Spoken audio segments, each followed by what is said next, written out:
Tonight is parent night, and we want to thank all our parents. Hours of dedication, support, and care of these athletes make our athletics program the success it is.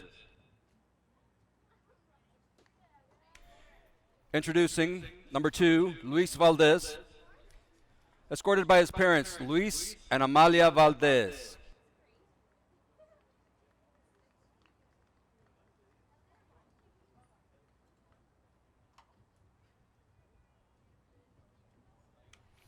Number 3, Alex Solis, escorted by his parents, Jose and Norma Solis.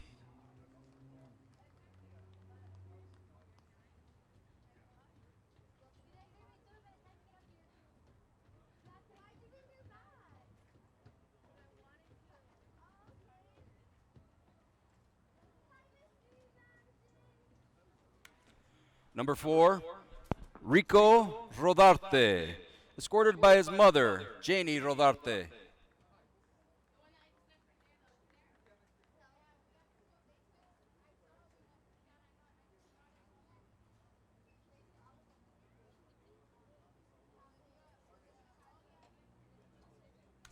Number 5, Rolly Alanis, escorted by his parents, Ricardo and Gracie Alanis.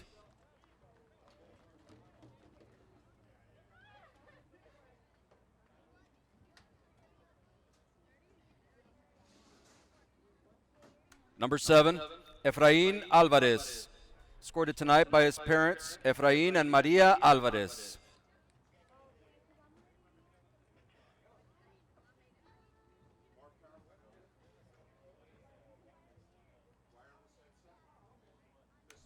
Number 8, Alfonso Salinas. And number 15, Alfonso Salinas, escorted by their parents, Alonso and Perla Salinas.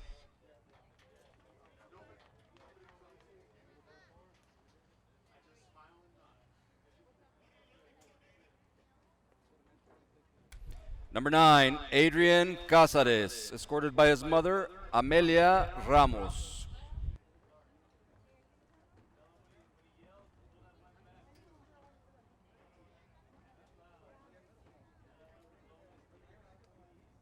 Number 10, Chris Belmares, escorted by his mother, Alma Belmares, and brother, Miguel Belmares.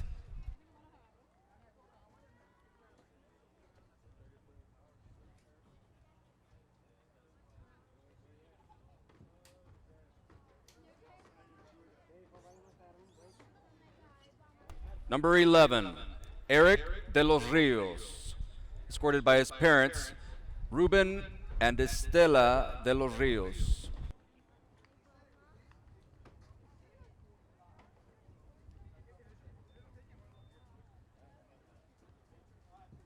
Number 12, Alan Garcia, escorted by his parents, Francisco and Dora Garcia.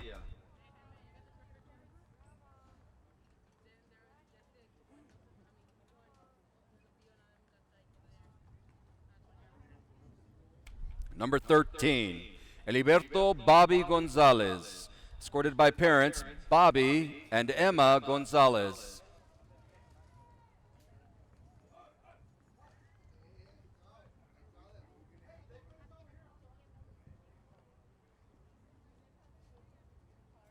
Number 20, Addison Einhorn, escorted by his grandparents Vernon and Joan Einhorn.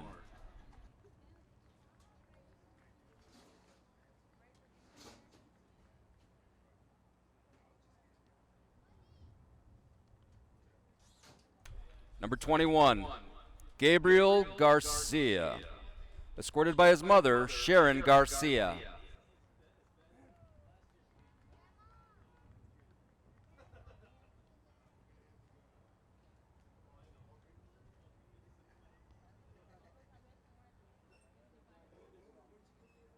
Number 22, Brian Guzman, escorted by parents Renee and Yvette Guzman.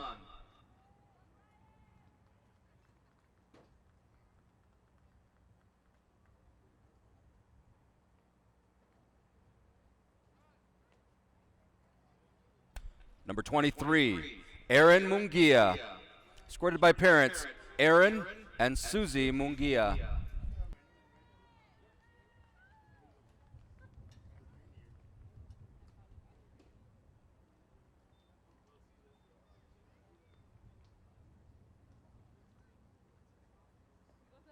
Number 24, Manny Jimenez, escorted by parents Alfredo and Maria Jimenez.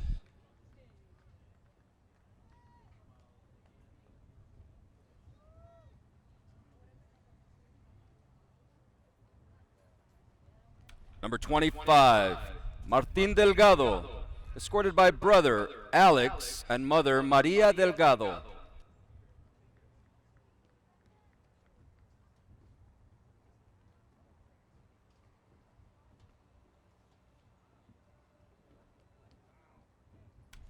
Number 28, Dustin Peña, with his sister Serena, escorted by parents Samuel and Yolanda Peña.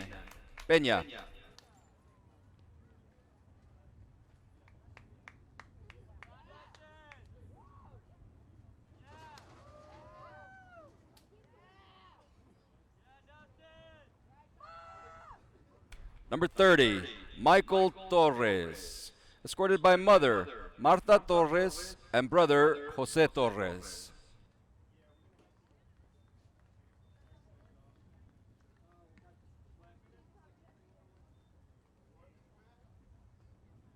Number 31, John Arevalo, escorted by parents John and Betty Arevalo.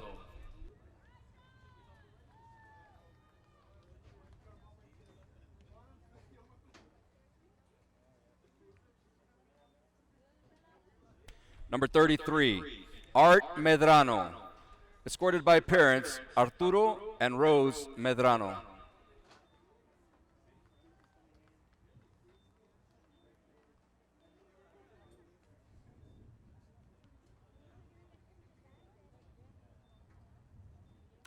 Number 34, Javier Berger Perez, escorted by mother Aleida Perez and brother Miguel Perez.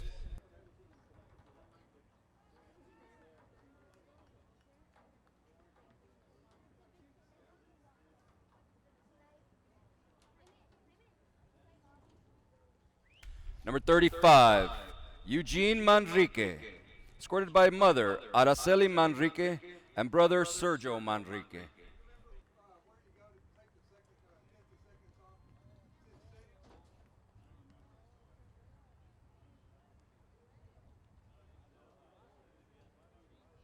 Number 36, Justin Flores, escorted by mother Vicky Flores and stepfather Carlos Coronado.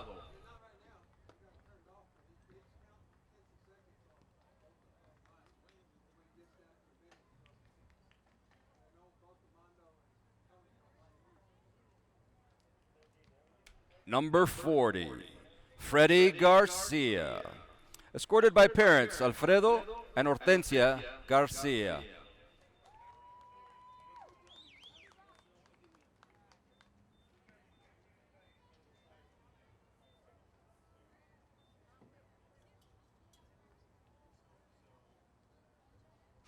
Number 42, Stephen Estebanes, escorted by mother Irma Estebanes and brother Richard.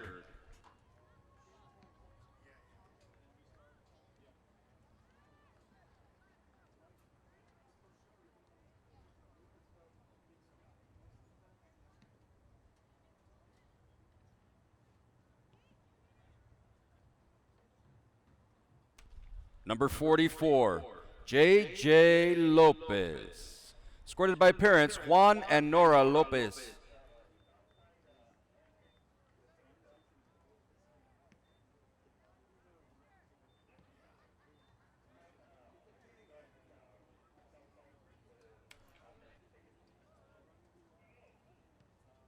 Number 45, Ubaldo Candanosa, escorted by mother Griselda Rosales.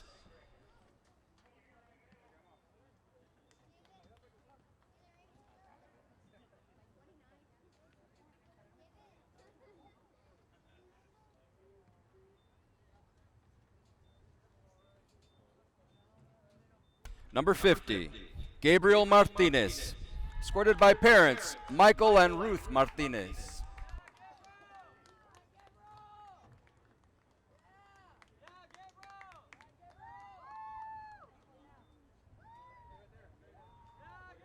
Number 51, Joseph Alvarado, escorted by parents Martin and Maria Alvarado.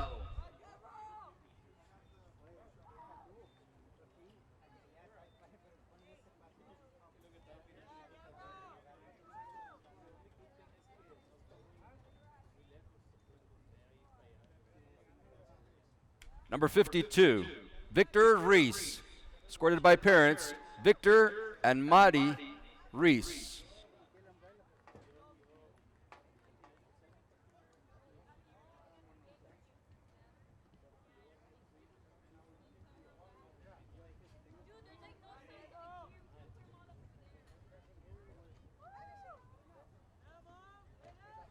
Number 53, Abraham Trejo. And number 61, Edgar Trejo, escorted by their mother, Maria Trejo, and sister Sandra.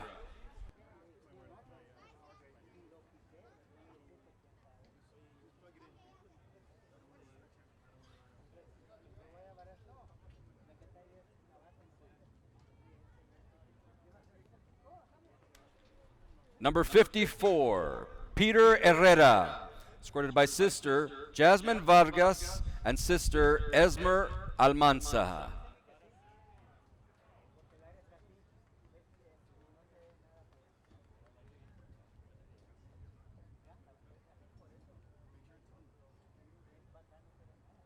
Number 55, Jose Barrios, escorted by father Gonzalo Barrios and sister Julicia.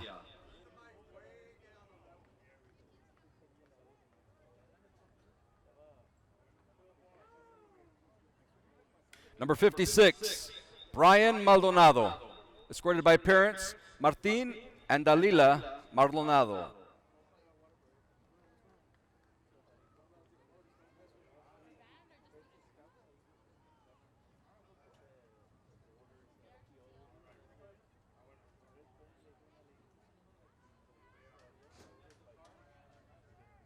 Number 58, Javier Cavazos, escorted by grandmother Rosaura Liar.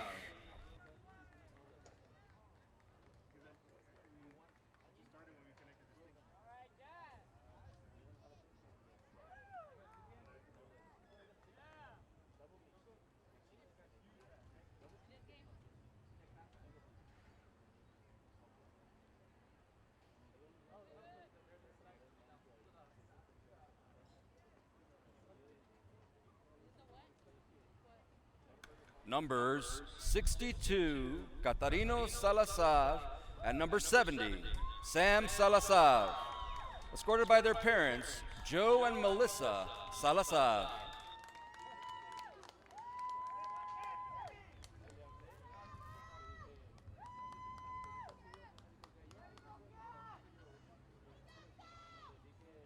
Number 63, Jesus Vallejo, escorted by parents, Jesus and Laura Vallejo.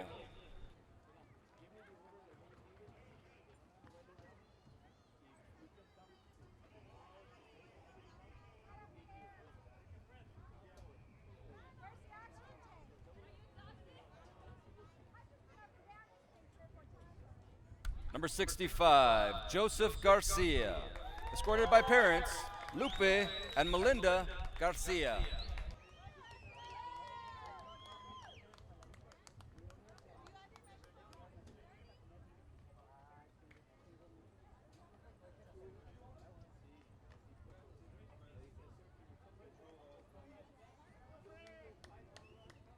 Number 67, Anthony Torres Jr., escorted by parents Anthony and Nelda Torres.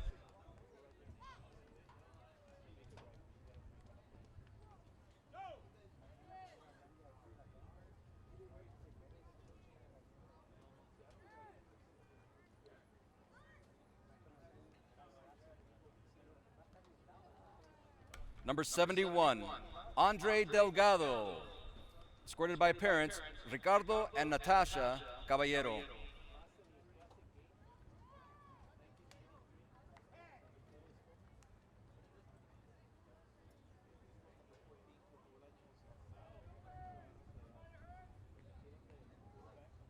Number 72, Edward Gill, escorted by parents Jose and Martha Gill.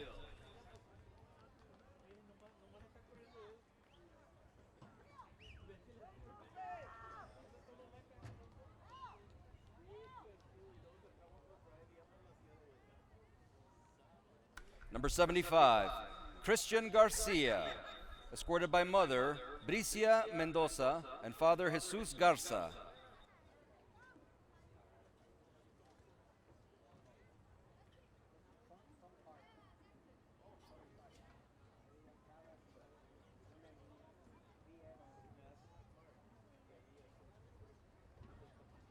Number 77, Carlos Cuellar, escorted by mother Teresa Cuellar and grandfather Reynoldo Robles.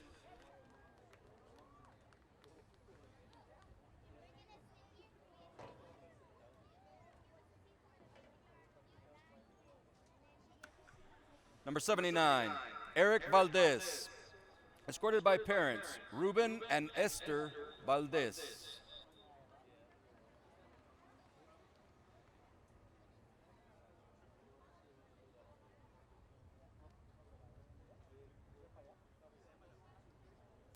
Number 80, Nick Gonzales, escorted by mother Esther Rodriguez and sister Kayla Lozano.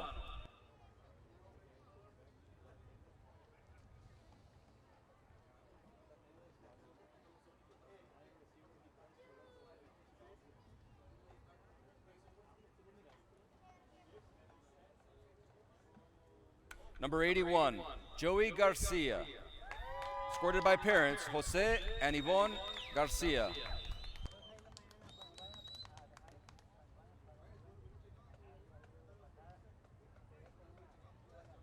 Number 82, Jose Gonzales, escorted by cousin Chris Segura.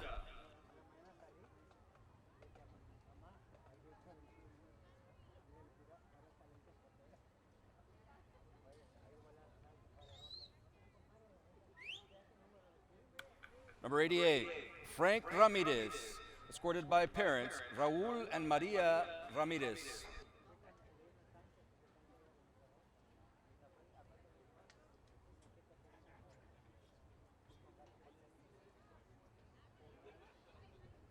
And closing the lineup, number 90, Albert Arevalo, escorted by parents Paul and Laura Arevalo.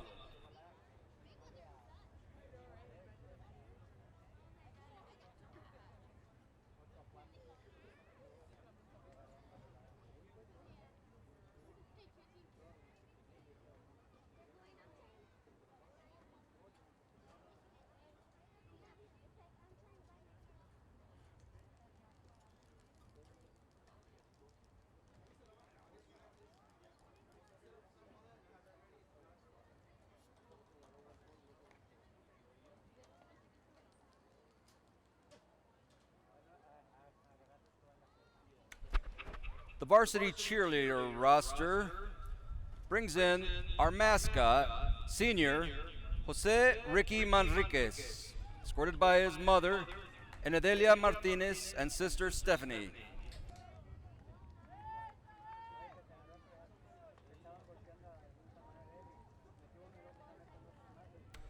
Varsity senior cheerleader, Brianna Cardenas, escorted by Armando and Sylvia Cardenas and brother Aaron.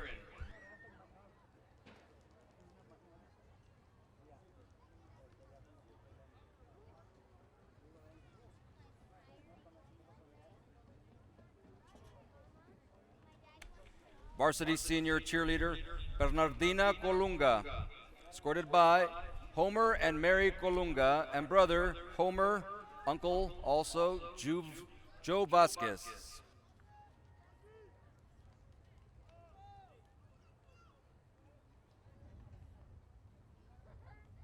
Varsity senior cheerleader Omaira Figueroa, escorted by Omar and Judith Figueroa, and brother Omar Jr.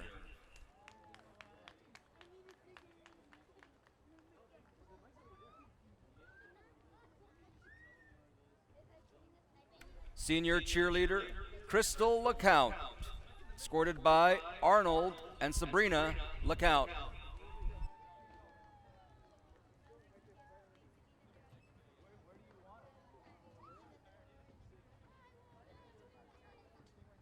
Senior cheerleader, Brianna Odom, escorted by mother Elizabeth and grandfather Ernesto Osuna.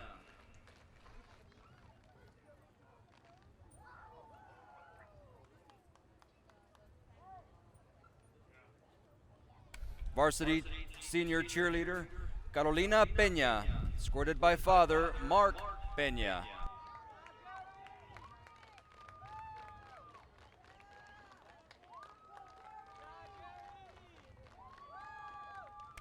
Varsity senior cheerleader, Carissa Portillo, escorted by mother Marisa Portillo.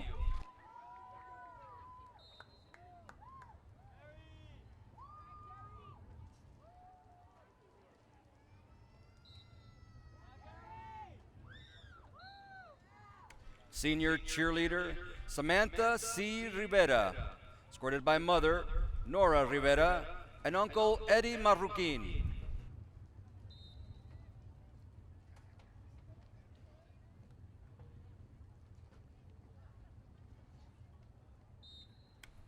Senior cheerleader, Shelby Scoggins, escorted by Thelma Scoggins and Joe Don Scoggins.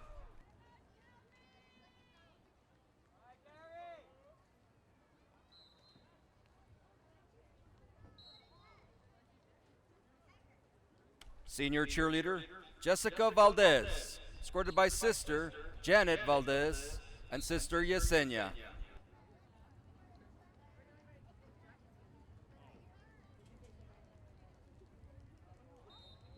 Varsity junior cheerleader, Jessica Garcia, escorted by Sergio and Isabel Garcia and sister Marcy.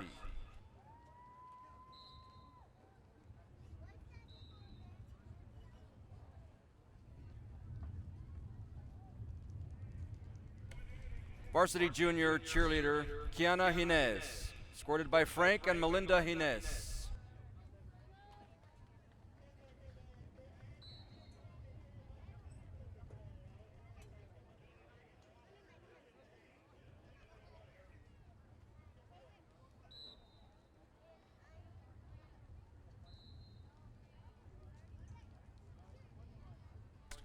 Varsity junior cheerleader, Vanessa Gonzales, escorted by her mother, Yvette Flores.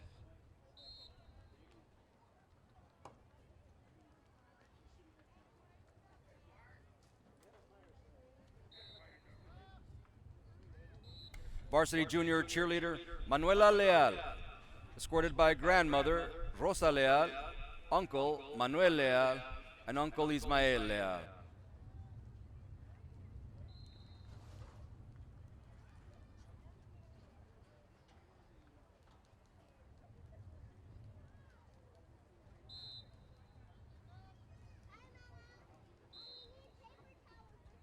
Varsity junior cheerleader, Karen Itzal, escorted by Hector and Nereida Ontiveros.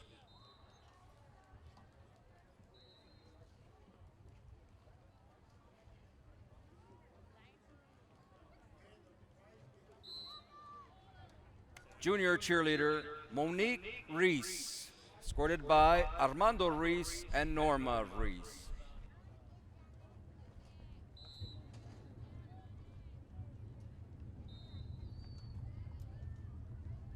And last, varsity junior cheerleader, Nayeli San Miguel, escorted by Mr. and Mrs. Guadalupe San Miguel.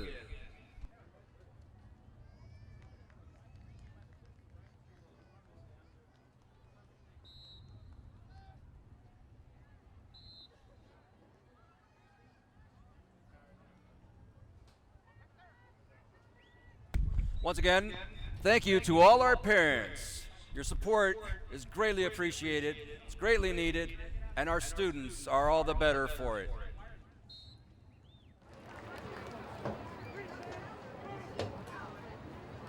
Oh, say, can you see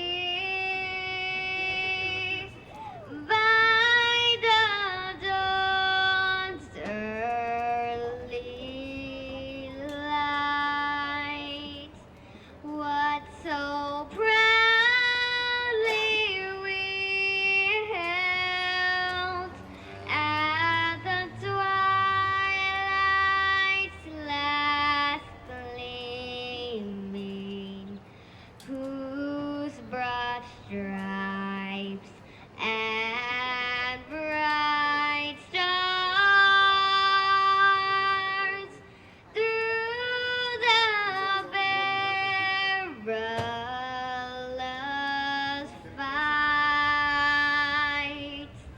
o'er the ramparts we'd watch, were so gallantly streaming, and the rockets rattled, the bolts bursting in air, gave proof through the night that our flag was still there. Oh, say does that star-spangled banner yet wave o'er the land of the free and the home of the brave?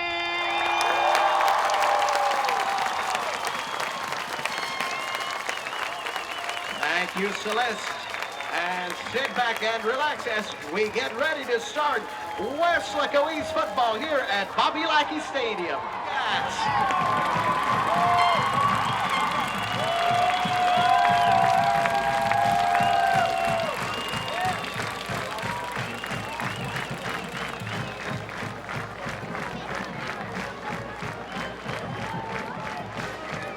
It's a new stadium that is nearly complete. The press box is still being completed right now, but we are playing this football game tonight, and it should be a good contest between the Wildcats and the Lions, David.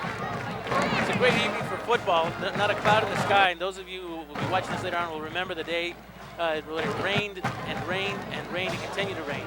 I don't see any clouds. It looks like we're going to have a very clear evening. Hopefully the weather will hold up, and we'll see another victory from the Wildcats.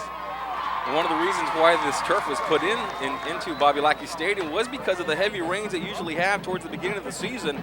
I can remember several games where the Wildcats and the Panthers played on muddy fields because of all that rain that we usually get in September. And sure enough, we've had rain all week long. But tonight, like Mr. Fox said, not really a rain going to be hitting us tonight. It is in the forecast, but it doesn't look like it's going to be a problem tonight. It looks like the clouds are starting to fade away and it's starting to clear up tonight, and it should not be a factor in this football game. So it should be a fun football game. This Feria Lions are a team that went to the quarterfinals last year, had a tremendous game in the Alamo Dome, and they are a good football team. They lost last week to the Mercedes Tigers, and of course 2 weeks ago the Wildcats beat Hidalgo in impressive fashion over there in Hidalgo. One of the things to look out for in this game, I know Alfonso Salinas, the quarterback, is a little bit under the weather, probably due to all that rain we've had all week long. I see him warming up here on the sidelines. He's got a Ready to jacket kick for the over, Wildcats, and, number 30. hopefully he's had enough rest all Michael week long Torres. and come out ready to play tonight. Michael Torres kicking And off for we're the underway. Wildcats. It's going to be taken at around the 10-yard line by one of the Lions, and he's going to be stopped right around the 25, 27-yard line. So it'll be the Weslaco East defense, who was impressive last week or 2 weeks ago, I should say, against Hidalgo. They will take the field first, and we'll get to see this Lion offense. They want to bounce back after last week's loss to Mercedes, and they're going to want to get things going here. If I'm not mistaken, this is going to be a spread offense. They're going to try to throw the ball a lot, but they're going to be facing a defensive secondary that had 5 interceptions the first game of the season. So it's going to be tough for them to throw against this Wildcat team. Frank Ramirez, we talked a lot about him a couple of weeks ago, playing that defensive end. He'll be a key on this defense. We'll look to see what he's done. Here we go, and here come the Lions looking to pass here, and it's blocked right off the bat, and that is going to be Frank Ramirez, the big defensive end. We talked about him just a couple of seconds ago, and already he's making a name for himself early on in this game. Ramirez is a seasoned veteran, standout athlete from last year's 8-2 team, getting involved, as you mentioned, real early in the game. Got his big paws up there and just knocked that pass down. Looked like they were going to try and run a slant. Number 12, Justin Rodriguez. On the inside man, that was Ubaldo Candanosa, who was there on the defensive end for the Wildcats. Quarterbacking for the Lions here on 2nd down and 10 yards to go will be Rodriguez, running out of the spread formation. He'll look to give the ball, though. Big hole up the middle, and there is the big run there by the Lions, and he'll come close to a first down, picks up about 8 yards. On the run will be Ovidio, Enrique Ovidio, the senior running back for the Lions. Got down there by number 5, Rolly Alanis. Yeah, Rolly Alanis is a seasoned veteran as well. He is the brother of Ricky Alanis, who graduated last year for the Wildcats. Ovidio, you see the big hole up here on the replay. He takes it right up the middle, but quickly coming from the defensive backfield, making the tackle and making him try to earn that first down. He came close. He's about 3 yards short. They'll call it 3rd down and 2 yards to go for Rodriguez and Ovidio, the running back for the Lions. Out of the spread formation once again. They can pass or they can run with the ball. Look for the draw play on this particular play right here on a short yardage, but this time they'll gift, and there is the draw play as the quarterback Rodriguez will find nothing. As you'll see, coming up from the quarterback position is Alvarez, Rolly Alanis once again, coming up there helping on the play. There for the initial stop was Gabriel Martinez. He got blocked off, and Rolly Alanis comes up and makes a big play for the linebacker position, stops him pretty much at the line of scrimmage there, so they're going to be forced to punt. Back deep is number 15, Alfonso Salinas. He's the brother of the quarterback, Alfonso Salinas. We'll be talking about the Salinas brothers a lot here. We'll see if Alfonso Salinas plays tonight. We talked about him being a little bit under the weather. A lot of this going around. I'm also battling the cold here tonight, so a lot of people just trying to get through this week as this bad weather has caused havoc for everyone. Here's the punt. And a nice high kick. It looked like it's going to be fair caught, though, and he'll let it go, Salinas will, and he'll take a Wildcat bounce, and they will set up shop right around the 45-yard line. So the Wildcats, thanks to the defense, get the ball in great field position.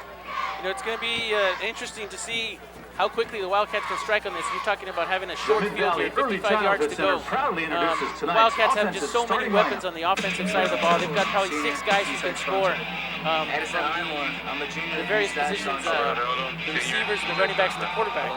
And one of the things the Wildcats have done a lot more of this year is passing. Yes, it's only been 1 game, but even in the scrimmages, they've passed for well over 150 yards in their scrimmages in their game a couple of weeks ago, and they'll come out passing again. It's Einhorn, but he's going to be stopped short of the original line of scrimmage, and he'll lose a couple of yards. You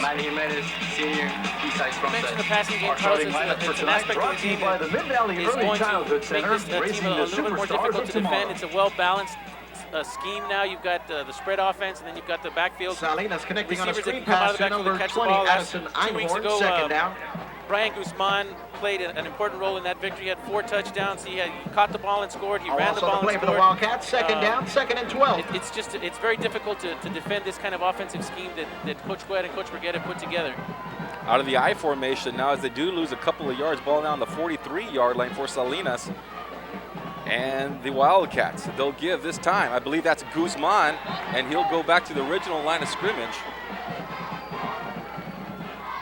It's 13, Bobby On the Gonzales. carry for the Wildcats. That's the other running back. Block there. That's the other running back that they will have, as Gonzales will be also one of those who will get the ball out. They'll spread this ball around a lot. Einhorn, Guzman, and Gonzales will all get touches here tonight.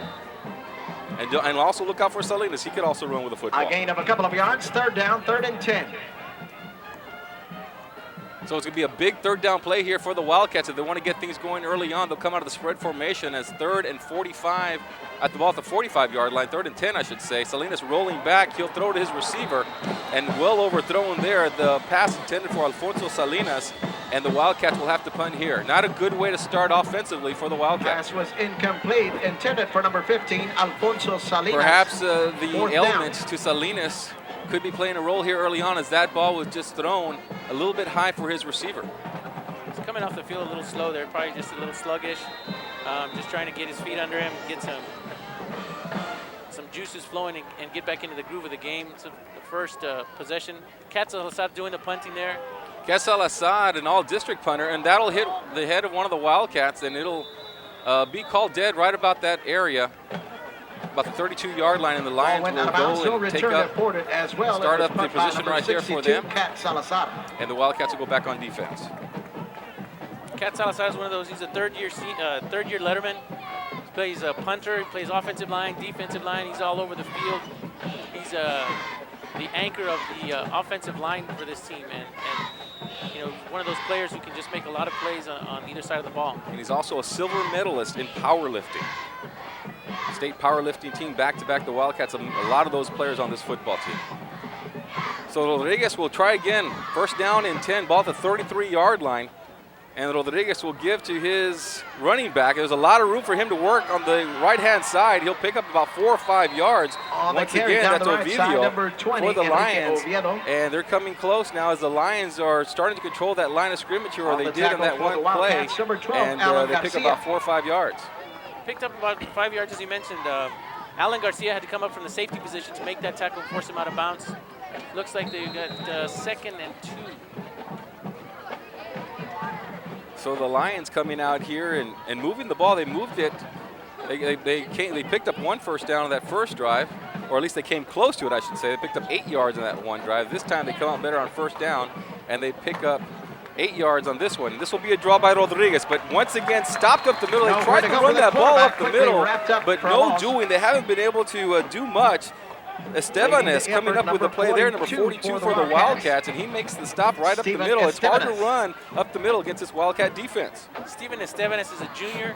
He played a lot last year. He's obviously going to get a lot of playing time this year, and you can see there why he was able to make an impact on the game as a sophomore. Look at him. If we watch the replay there, you'll see him just shrug off his blocker and then plug up that hole and take that running back down.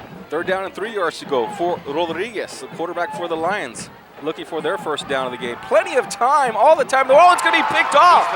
This time it's picked up by the Wildcats, and that's going to be Erik de los Rios. And he'll take it in for the score. And the Wildcats put points on the board, a 40-yard return for a touchdown.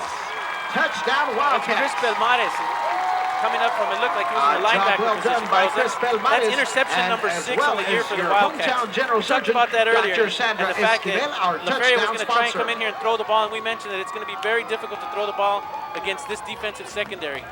My correction there, Chris Belmares making the interception, just throwing right into coverage, able to pick that out of the air, and he goes 40 yards for the touchdown, and the Wildcats unable to put points on the board. They do here. Once again, that's Guzman going in for the 2-point conversion to make it 8, but we'll have to check out the flags here first. Number 22, Brian Guzman, walking in for the 2 points. There's a penalty flag on the field of play. As the official Freddy Garcia, the head referee down there, will discuss it over with the rest of the crew before they make their call. Brian Guzman, no stranger to the end zone. And it's going to be against the Feria Lions. So the 2-point conversion is good. Illegal participation. It is Too many men on the field for the Lions. And the Wildcats are up 8-0. And what a great job by that defense there. They make a stop on 3rd and short the first series. And then right here, on another 3rd and short, they're able to come up with the interception, as Belmares will take a look at the replay once again. All the time in the world, but just coming out of nowhere and making the nice catch. Did a great job of reading the quarterback's eyes and filling that lane. Ball's almost blocked there by Steven Estebanes. Almost made a great play again at the line. Ball gets past him, and of course Belmares comes, picks it off, and takes it 40 yards into the end zone for a score. If I'm reading my roster correctly here, Chris Belmares is a junior, I should say a sophomore on this football team. And sometimes it's hard to tell, but it looks like I saw a 10 there in the classification, so that's a sophomore right there making a big-time play here under the Friday Night Lights. It's a young team that they've got out here, the Wildcats. They've got a lot of juniors, a lot of sophomores, and just a couple of seniors out there that are leading the team. They're going to be tough for the next few years. You know, we've talked about how difficult it is to maneuver through the schedule of the 4A district.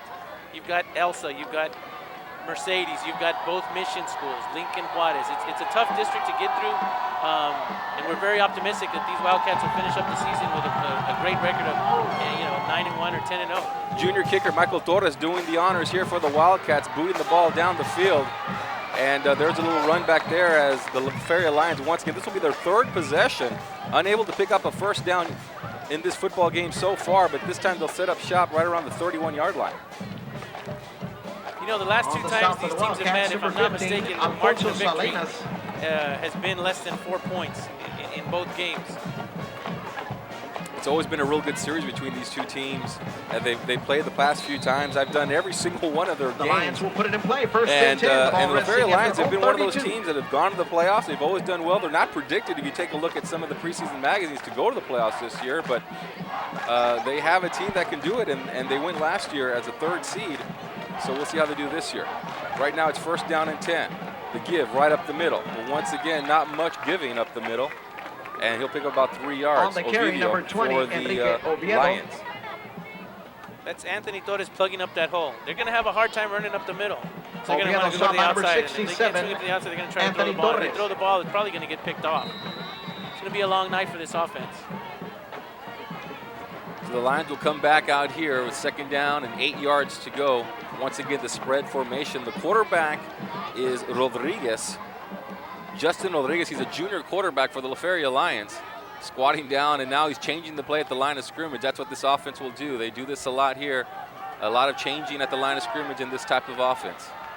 6 minutes and 8 seconds remaining in the first quarter. And we're going to have a flag? Or the play clock is going to go down here. And no, they're going to call timeout. The La Feria Lions, before the play clock went down, they are going to call a timeout. So we'll take a timeout as well. Right now, the Wildcats are leading 8-0. Get your hands up. With so many things to choose from, no wonder many choose to be crunk-free. We're here at the heart of Dry County celebrating the Soberville victory. So tell me, Eric, what is the secret for you winning the championship? Staying crunk-free, baby. This is Sola McSober reporting to you live with the latest sports news. If you're under the age of 21, you will be arrested, fined, and you will lose your license for 365 days. Know the facts and be part of the solution. Okay, here we go. Back to our football game here as the Lions had to burn their first time out of the football game. Ball at the 34-yard line, second down and 8 yards to go. And another whistle. And this time it's going to be one of the officials on the far side of the field who's going to go talk to one of the coaches over there and make some adjustments. But a pleasant night here at Bobby Lackey Stadium. We've had rain all day, but as soon as game time rolled around, the clouds went away and the rain stopped. So it's been a pretty nice night so far. Here we go again, second down and 8. Rodriguez, he's going to back to pass. Ramirez looking to bring him down. He throws it way up for grabs. It's tipped and then tipped out of the hands again. I believe that was Salinas, who had an opportunity, or Rolly Alanis, I should say, who had an opportunity to make the interception. We'll check out the replay right here as Alanis had bounced off his hands. As well as number 3, Alex Solis. Looks like Alex Solis, Rolly Alanis, and Luis Valdez, number 2, number 3, and number 5, all had a piece of that play at one time. There's the initial break right there. That's Rolly Alanis on the initial break. Again, you're not going to throw the ball in this secondary and not expect to have a ball picked off. And it came off right off of Alanis once again. He had an opportunity to pick it off. Here we go, third down and 8 yards to go for the Lions. And here we go, a fumble. Rodriguez having a hard time finding the handle. He'll sprint away, and he's looking for the first down now out in the open field, and he's going to come close to a first down. It looked like he was brought down by Alanis, and it looks like they're going to give him forward progress to about the 42, 43-yard line. for the first down. That's Steven On the run, Esteves, the another quarterback, tackle. number He chased 5, that Albert quarterback down Rodriguez. from the backfield, chased him all the way from the 30 and Stop by brought him number down to 42, 42. Steven Shows a lot of Esteves. speed and a lot of versatility from Esteves. So we'll take a look at the replay right here as Rodriguez sprinting, trying to find some blockers out there to get the first down. You'll see Alanis, who had him there. He wasn't going to let him go around him, but the tackle brought him from behind. First down and 10 for the Lions. It'll be a draw play to Ovidio.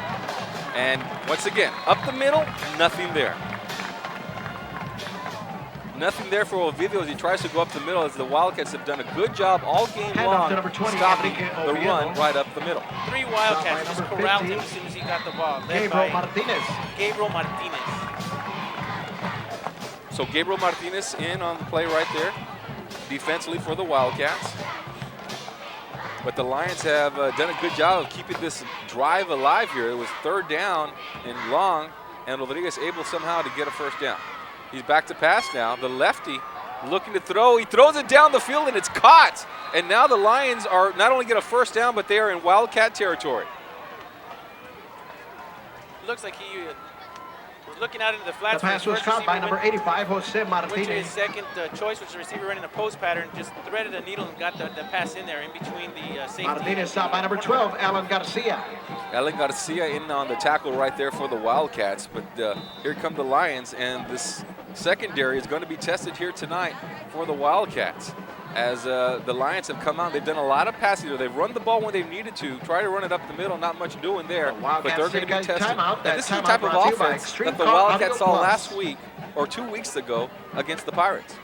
That's right. The spread offense, throwing the ball a lot. We had balls. The quarterback was throwing balls from the left side and from the right side. They had 2 quarterbacks 2 weeks ago, I should say, in Hidalgo. It's a new offensive scheme, a new coaching staff up in Hidalgo, and the Wildcats fared fairly well. You know, they had 5 interceptions. They won the game.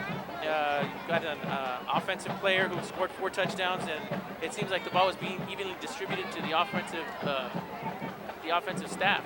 One of the things we haven't seen tonight that we saw a lot of 2 weeks ago is pressure on the quarterback. And of course, sometimes early on in the football game, they will kind of feel things out before they start different schemes or try to blitz or put pressure on the quarterback or shoot the gaps. So I expect to see Guzman, Coach Guzman, the defensive coordinator for the Wildcats, change things up here to try to put pressure on the quarterback, because with Rodriguez, if you give him time back there, it looks like he can find his receivers. Ball on the 42-yard line, or ball on the 34-yard line, I should say. First down and 10 for the Lions. Up the middle, Ovidio once again. This time he'll find a couple of blockers to help him, and he picks up about 4 or 5 yards on the play. On the carry, number 20, Enrique Oviedo. And Oviedo shot by number 88, Frank Feria Ramirez. Lions, this defense, it's not really hot out there, but it is a little humid. And this defense has been out there quite a lot in this football game already. The offense was out there for 3 plays, then they had to punt, but the defense has been out there. We're at 4:17 of this football game, and this defense has been out there for most of the contest. Second down and 4 yards to go, ball at the 36-yard line for Rodriguez. He's going to get to his receiver. No, he doesn't. The fake goes up the middle. Nothing there. The Wildcat defense will hold. They're going to say he bounced back up. They say he went down right at the original line, or not at the original line of scrimmage, but right at the line of scrimmage. Plugging up that hole is Victor Ruiz. Victor Ruiz, another player or another Wildcat on that powerlifting team, state championship powerlifting team. We'll be mentioning them a lot tonight. Make it third down, about 4 yards to go now for the Lions. And this defense, they've done well on third down. We'll see how they do here on this particular play, but the last couple of third downs, they've done well. They've given up 1 first down, or 2 first downs, I should say, in this game so far. Looks like Fred Garcia is going to have a little conference over here with Coach Cuellar. They're going to stop the clock. Yeah, they're gonna stop play right here and discuss some things over on the football field. Pretty nice stadium. The renovations have gone real well. A bigger stadium. A lot more seating capacity is available here now at Bobby Lackey Stadium. The press box is still being worked on, but the tents, we got some tents out here, and it looks pretty nice here for this little press box area, makeshift press box area. We got the K-West crew up here. We have some of the coaches up here that are videotaping, and then also the PA announcer and his staff also over there on the other side. So we've got everything set up here tonight. But in a few more weeks, the new press box should be up and running, and there'll be a grand opening here for Bobby Lackey Stadium. It's going to be just one of the premier facilities in the Rio Grande Valley. And Sullivan City. For your new projects and Go ahead foundations, and put 18 seconds back on the clock. Signaling now that it's, looks like they've got second down instead of third. I don't know why they changed that. I guess that's the reason for their having that discussion. It's 3rd down and 4. I think the yard marker down there is incorrect. If I recall, there's been 2 plays that have been run. Yes, no, you are. It's 3:40 left on the clock here in the first quarter. High snap once again. A lot of penetration in the backfield. There's going to be nothing doing right there. Ramirez in on one of those plays right there. Frank Ramirez once again, and also for the Wildcats, Victor Ruiz, number 52, gets into the backfield quickly. We talked about pressure. We talked about getting in the backfield, and the Wildcats shoot the gaps there and make a big play. We'll check out the replay once again. There's Ruiz in the backfield. Number 52, Victor Ruiz. And they make a big stop right there. Let's not overlook the play of Esteban as stringing that play out, giving Ruiz time to get in there. And we stand corrected. Now it's 3rd down. It's a 3rd and long play. The scoreboard says 4th down, but it is 3rd down. Back to pass will be Rodriguez, under pressure by Ramirez. Ramirez stays with it. He throws the ball in there into double coverage. The pass is going to be incomplete, just a little bit low there for his intended receiver.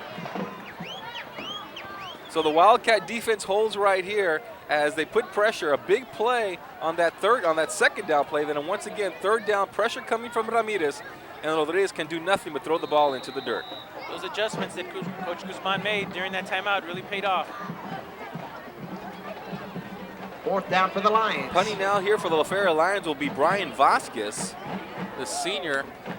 One of the things, we're so much higher now, it's harder to see the numbers. I'm having a hard time with the numbers with this new stadium, but that is number 8. And he'll just try just a little pooch kick up there. And not much doing there, about a 15-yard kick for the Lions.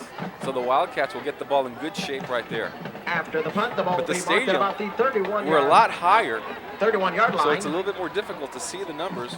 So you'll have to bear with us here as we make our adjustments here with this new stadium. We're going to get our second look here at the offense Yeah, for the Wildcats. that's what I was going to say. Our second look with only 2 minutes, 44 seconds left in the first quarter. And the Wildcats leading 8-0 here in the first quarter, but this will just be our second time that they have a chance to put some points on the board here and start a drive at the 31-yard line. So Salinas will be the quarterback. In the backfield will be Gonzales and Einhorn. That's Einhorn. You can tell when he gets the ball. He's a shifty runner. He'll hit the line of scrimmage and make his adjustments and picks up a good 6 or 7 yards. Leading the way is Brian Guzman. On the carry, number 20, Addison Einhorn.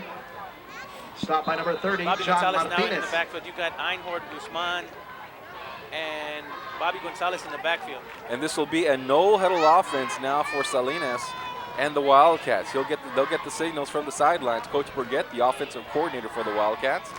They'll pitch it to the outfield, or to the out, and that'll be Einhorn, and he's brought down. Penetration there by the Lions, and he loses a couple of yards. It's a tremendous play by the cornerback coming in there, Maximiliano. Addison Rosiles. Einhorn on the carry, hit by number 21. Fight off a block. Maximiliano Almost 2 blockers come after him. One Rosiles. takes him high, one takes him low. He just jumps right over him and makes a tremendous play. You also got to like the effort though by Einhorn. You know, he saw the tackler coming right at him, tries to make an adjustment there, and he just, instead of just going down right there, he tries to jump, tries to do something to get around the tackler. 3rd down here and 6 yards to go. Ball on the 39-yard line. More of a conventional I formation here now for the Wildcats. And there's going to be a fake, and Salinas going to be looking to pass. He'll go down the field, and it is caught by one of the Wildcats. He'll pick up a 1st down and more. The Wildcats making a nice catch there will be Nick Gonzales, number 80 for Weslaco East. Or excuse me, not Nick Gonzales, number 90, Arevalo. From Salinas, 1st down. It's Albert Arevalo, number 90, if I am correct right here. We'll check out the replay. Yep. And if you remember and you missed that big jackhammer up on the scoreboard, well, we are looking for a new sponsor, a new 1st and 10 sponsor. If you want to be one of those sponsors, please contact Steve Valdez at the school district, and he'll let you know on the details. They'll come up the middle right here. And the give right there, I believe that's Gonzales. Number 13 for the Wildcats, Bobby Gonzales with the run up the middle, and he'll pick up a first down. First down and 10, he picks up 10 yards. He'll move the chains, and now this is the Wildcat offense we're used to seeing. This is that machine that is called the Wildcat offense, Carlos. He's led Bobby Gonzales running right up the middle. He's got his lead blocker in front of him, Addison Einhorn, taking out Once again, if you want to be the first and 10 sponsor, call C. Valdez. Ball at the 27-yard line now for the Wildcats. We're right at 1 minute to go in the first quarter here. And the I formation for the Wildcats, you got Salinas, you got Einhorn, and then you got Gonzales in the backfield at the tailback position. They'll fake to Gonzales, throw down the field, and it is caught. And it'll be caught, and look, going in for the end. That's going to be Arevalo once again, and he's going to step out of bounds right about the 5-yard line. Albert Arevalo, he was great. He's a great blocker. We talked about him last year on the offensive line or the tight end, but doing a great job catching the ball as well. Let's look at number 81, see if we can get this on the replay. Look at the block being thrown downfield by 81 to spring Arevalo, giving him an extra 15 or 20 yards. The ball resting at about the 3-yard line. First down. About to throw another block. Good job by Arevalo. Great play calling right here. A flag will come down. Probably going to be an illegal substitution once again. Yep, on the Feria Lions. That's usually the call that you'll get from right there. They'll count 1, 2, 3, 4, 5. They'll call it up to 12. That's too many players on the field. So this Wildcat offense, they started the drive right around the 30-yard line. They motored down the field with an array of passes, big passes. Salinas to Arevalo, 2 big passes to him to really catapult this drive inside the 5-yard line. 44 seconds now remain in the first quarter. Wildcats are already up 8-0, trying to add to their lead here. They'll come out here. Offset formation. Salinas will be doing the signal calling. And when you've got the ball up the middle, who do you give it to? Give it to Brian Guzman. 4 touchdowns last week. He's got 1 already here. That's right. He's got 4 touchdowns last week, 1 this week, and he's got a 2-point conversion. This kid is just an Number animal. 22, Brian Guzman. Brian Guzman comes up from JV from last year. He's a junior on this football team. But we saw him last week. He's hard to bring down. He doesn't look like an intimidating force, but you try to bring this guy down with an arm tackle, and he's not going to go down. He's a strong, powerful runner, and a compliment to Addison Einhorn and Bobby Gonzales. The extra point here for the Wildcats. They're up 14-0. Try to make it 15 here. Salinas will do the holding. The kick is up, and it is good. So the Wildcats took there by Michael Torres of the Weslaco Wildcats, and it's 15-0. Weslaco, gotta love it. Guzman is one of those 41 backs seconds left in the first quarter, and it's the Wildcats 15, the Lions 0. Downfield, much like when he's trying to run through the line, you're going to have a really difficult time to bring that kid down. He's probably had over 120, 130 yards last week alone just in receptions. The run after the catch, the rack yards he had were just tremendous. Yeah, I mean, he's one of those guys, we really took notice of him a couple of weeks ago. You know, when he would catch the ball, they'd try to bring him down, they'd hit him one time, and no, he would keep his feet moving, and he would pick up extra yards. And, you know, he's just one of those weapons that the Weslaco East has, you know, whether it's Gonzales, Einhorn, Guzman, Arevalo. I mean, now we're talking about Albert Arevalo and Salinas. I mean, this is a team with a lot of talent.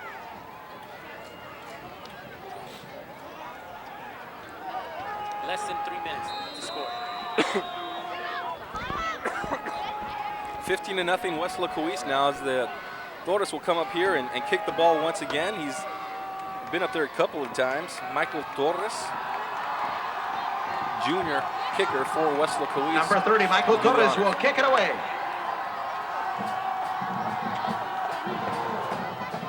And here is the kick. Will go right down the middle, or off to the side, I should say.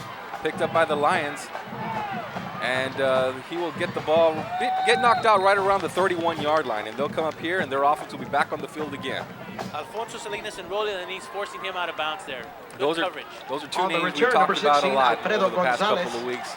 Alanis and Salinas. In the defensive backfield, they do a great job out there. And this offensive line also for Weslaco East, we'll talk a lot about them here tonight.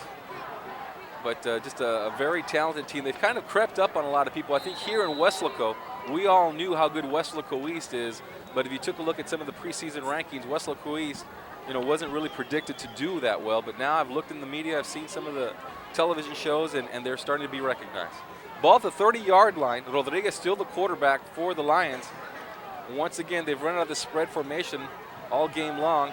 they'll give it to the running back, Ovidio, up the middle, and he picks up some good hard yards. He'll pick up about 3 or 4 hard-earned runs.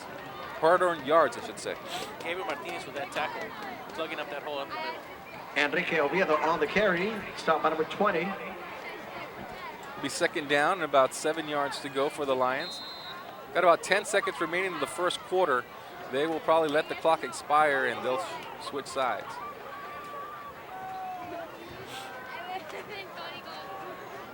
And that'll do it. It's been a good first quarter, good first home game for Weslaco East so far. That's the way you want to start off your home opener. Wildcats leading at the end of the first quarter, 15-0. It's been a passion of mine to make a difference in a child's life. I began my career in the classroom, and over the years I've climbed the ranks of administration, with the last 8 serving as Weslaco superintendent. I am proud of my accomplishments, including being named Region 1 Superintendent of the Year. But this couldn't have happened without my education at UT Pan American. It gave me the knowledge to be a leader for our youth. UTPA made a difference in my life. It can make a difference in yours. Weslaco ISD has been a recognized district. All right, here we go. Second quarter action now beginning for Weslaco East and the visiting Feria Lions. Our superintendent, 34-yard line for the Lions. Rodriguez looking to pass once again. The lefty under pressure. He's going to have to just get rid of it. And he will. A big round of applause. And once again, the pressure coming from all sides. It's on the Jumbotron. Thank you for being here tonight. Big Frank Ramirez again. We love Frank Ramirez. We love calling his name. He's one of those players that never gives up on a play. You know, he'll be blocked by 1-2 guys, but he'll keep those feet moving and that motor going. And that's what happened on that play right there. So bring down a third down and about 6 yards to go for the Lions. A big third down play here once again for Weslaco East. Man in motion there for the Lions. And here come the Lions once again. Rodriguez going to give up the middle. Ovidio looking for something. Can't find much. Ramirez is there. He'll switch directions. Ovidio, he's got something over there to the left-hand side. But no, he's going to be, just short of the first down. It'll depend on the spot. But it looked like he was going to have a first down. But one of the cornerbacks came up there and made a great play. As Ricky Alanis just came flying. Defensively for the Wildcats, number 5, Rolly Alanis.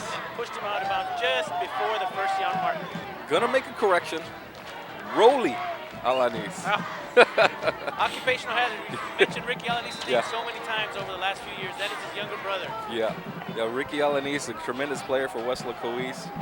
And but that is his younger brother, an up-and-coming Alanis there for the Wildcats, making the great play out there. It's a great family of football players. You got Ryan Alanis, Ricky Alanis, and Rolly Alanis.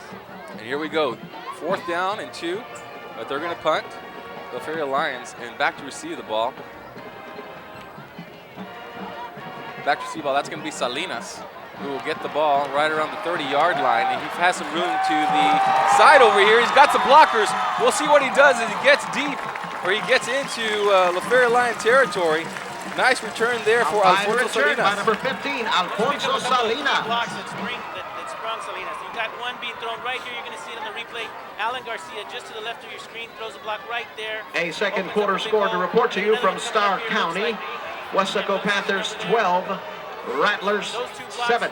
Key to this run, and Weslaco again, East Wildcats working with a short field. They got the ball, and it looks like on the 38-yard line.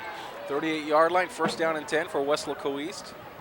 And they'll come out of the spread formation. This has to be a nightmare for the teams in 32-4A to see Weslaco East. Not only were they dominant in the running attack, but now using a passing game. You know, how do you just scheme for this football team? Salinas coming out here. He's got, I believe that's Einhorn in the backfield. Got a couple of receivers to the far side. And he'll give to Einhorn right up the middle. He's going to be hit, but he doesn't give up on the play, as Einhorn will still pick up maybe about 1 or 2 yards on the play as Einhorn spins his way Alfonso forward. Salinas handing off to number 20, Addison Einhorn. You know, you mentioned about the nightmares of the defenses they're going through. You know, last year, East Wildcats went 8-2, the predominantly run offensive scheme. Yeah. Now they've got the spread offense factored in there. It's just, you know, how do you scout them? Who's going to get the ball? Who's going to score? Is it going to be number 8? Is it going to be number 15? Is it going to be 20, 13, 22? You just don't know. Yeah, and what it does is you got to be honest now. You can't just put everyone in the box. You just can't play you know, the run defense, you got to spread your secondary out because that pass may be coming. And here it comes again. Salinas looking to pass deep down the field, and that ball is going to be tipped, almost intercepted under a little bit of pressure. Salinas there, but he had a couple of receivers in the secondary. Looks like he had to let that ball go just a little bit early. He had Brian Guzman running a pattern out there. He had a step on the safety. Salinas just under a little bit of pressure. Probably let it go a split second too soon. Great play by the defender. You can see there, slow motion, both guys laying out there and sacrificing their bodies to make that defensive stop. Yeah, that's Albert Rodriguez. That's the quarterback right there for the Lions, playing both ways, making that play. So this will bring up 3rd down and 10, and they're going to call a timeout. Salinas wants to talk this over with Coach Goyat and Coach Burgett and the rest of the crew down there. And not a bad timeout here. At 10:41, they're going to call timeout, but they want to put some points on the board. They're up 15-0. They want to get things going. And one of the things they're going to have to do here, David, is make sure there is some protection for Salinas. Get a student life. Yeah, they're going to have to create a little pocket for him, give him the opportunity, the time to go through his cadence, if you will, to read through the progression, I mean, and see what receivers are available for him. You know, you'd probably be looking for Arevalo or Guzman or Salinas. Yeah. So we're going to go down that list of all the potential threats that are out there. Well, one of the things is Arevalo is no longer going to be a big surprise for teams anymore. After a couple of big plays like that, I'm sure the Feria Lions are keen on him a little bit more. And they're going to be watching him. They're going to be watching that tight end. Tight end is always an X factor in some of these football games. You never know where they're going to appear and what big plays they're going to make. It looks like Arevalo for Weslaco East now is going to be one of those players that you can count on. As is the rest of the 4A district. Yeah.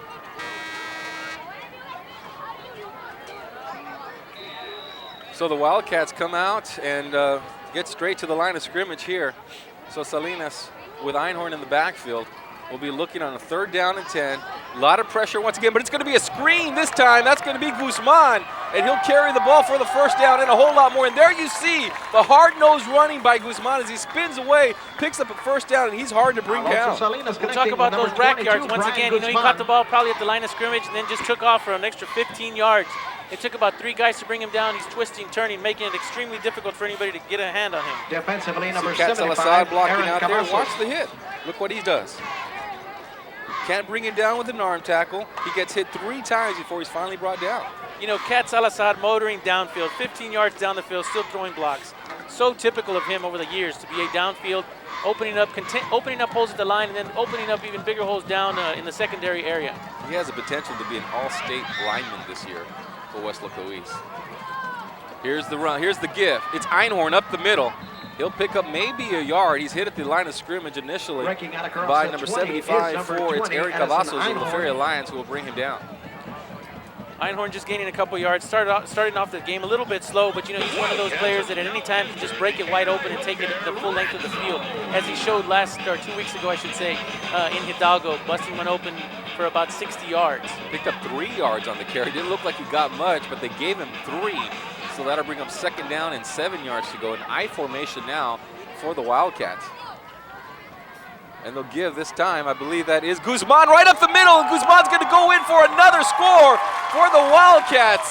Brian Guzman, a 19-yard run up the middle, and the Wildcats are on the board once again. That's 6. Brian Guzman, 6 touchdowns and 2-point conversions. This kid, phenomenal. And for those of you who are wondering why he was at the JV level last year as a sophomore, you got to remember that the players in front of him were Ricky Alanis and Andrew Alvarado. Andrew, the leading rusher all time for Weslaco East High School.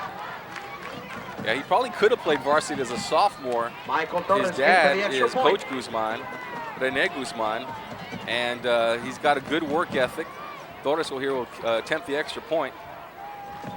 And a little penetration there, but the kick is up and good. So more points on the board here to make it 22-0 Wildcats. But talk a little bit more about Brian Guzman and playing in the JVs last year, and several players actually up from the JVs, because the JVs last year for Weslaco East had a tremendous season. We would like to a ask lot you of to those support the players are now Weslaco playing East up on Athletic varsity. Booster Brian Club. Guzman is They one of are them. on the Just south a good, side next to the snack hard-nosed bar. runner, They great are selling kid, shirts, caps, and programs, hard worker and from what I foam hear. fingers. And they're also It selling looked like raffle at tickets least 2 or for a 3 chance guys to he win made them a miss at the football line, and then as you and a mentioned helmet, earlier, you're not which going to will arm be given at tackle the end of the any one of the season. Wildcat Go by athletes. and show your They're just support way too and strong. support the And you know, if you try to Weslaco take them heads on, Athletic as we're watching the Booster replay here, you're going to see Guzman. He's the first man through the line. Let's see how many guys miss this. There's 1 arm tackle. You're not going to get him. There's 2. There's 3. There's 4. 4 guys. All of them missed. You're not going to bring a Wildcat athlete down that way. You're going to struggle to bring him down if you go heads up with him. But you're certainly not going to do it with an arm tackle. Got a gang tackle. When you're playing against Weslaco East, you got to bring everybody because these guys are strong. They're powerful. They have a powerlifting team, and a majority, if not all, of the football players are on that powerlifting team, so they get a lot stronger, not only during powerlifting season and during the off season, but also during the season. This is a team that lifts weights during the season as well, so they get stronger as the season progresses. So the Wildcats now leading 22-0, and Torres once again will be kicking, and he'll kick it off to one of the Lions, and they'll pick it up right around the 10-yard line. Bobbles the ball right there, and they're going to say that he was down. His knee touched the ground, so the Lions in bad field position now because of that little mistake, and they're going to get the ball right around the 10-yard line. The Wildcats started off a little slow with the offense. First time out on the field with 3 and out, and the next 2 possessions they've just rumbled down the field and punched it in for a score. They've made their adjustments. They've certainly made their adjustments because that first series, 3 and out, that's unlike the Wildcats. The Wildcats are usually one of those teams that are real methodical. They move the ball down the field, but they've made their adjustments on the fly, and they've broken this game open 22-0 here in the second quarter. 9:22 in the second quarter now, and the Lions on the far side of the field now will come up once again in the spread formation. Rodriguez still the quarterback, looking to pass down the field. He'll throw, and it'll be caught. And a broken tackle right there, and they'll pick up a first down. Justin Rodriguez, the quarterback right there, and he gets it down the field. It's Luis Valdez on the coverage there. We'll take a look at the replay once again, and you'll notice if you give the quarterback a little bit of time, he can do some damage. The lefty. Defensively for the Wildcats, number 55, Jose Barrios. That'll be Gilbert Jimenez who made the catch there for the Lions. So first down and 10, they get out of their own area or deep in their own territory. They get out of that 10-yard line. They're now at the 26-yard line, the Feria Lions are. Rodriguez still the quarterback over here. Once again pass. Ramirez looking to put some pressure on him, and he's going to bring it down once again. Frank Ramirez, big Frank Ramirez. He had a touchdown last year against the Roma Gladiators. Remember that? And here he goes with his first sack of the game. That was like a 98-yard touchdown. Picked up a fumble and ran it the length of the field. Nobody caught him. He's a big guy, but he's quick, he's versatile. Number 42, he can jump, he can run, he can catch, he can do it all. Making a big impact on the game tonight. And we'll see once again, it wasn't just Ramirez, but several other players in on the play for Weslaco East, including number 55, Jose Barrios.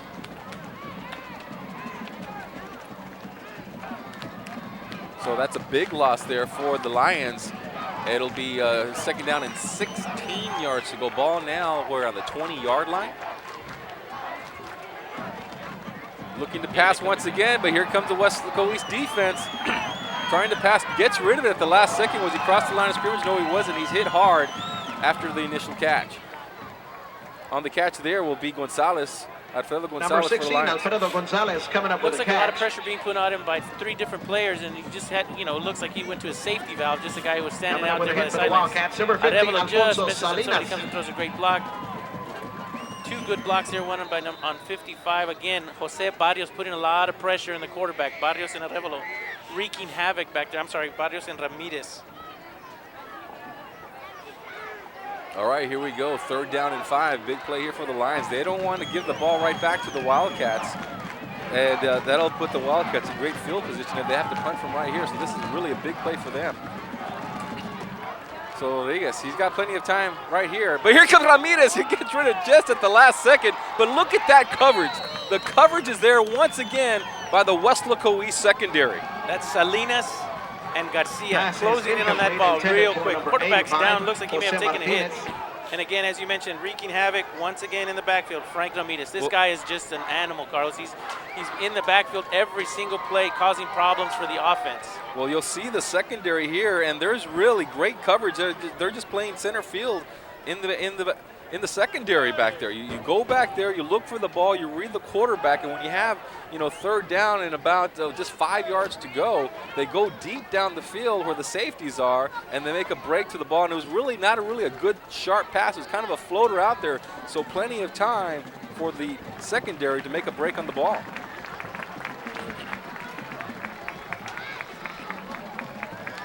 Well, the quarterback will get up. He'll be okay. A little shaken up on that play. Big Frank Ramirez putting pressure on him, and he just got to him at the last second. He waits one more second to get rid of that football. Ramirez has his second sack of the game. So big play there by the Weslaco East defense. They hold once again, forcing the Lions to punt, and they're going to get the ball in great field position. We'll check to see who's back to receive the ball for Salinas. It will be Salinas, number 15 once again. And here's the kick. Salinas, is he going to pick it up? He is. Got a couple of blockers out here. Alan Garcia making a good block right there. And he'll come down, holds on to the football. He'll come down right around the 47-yard line.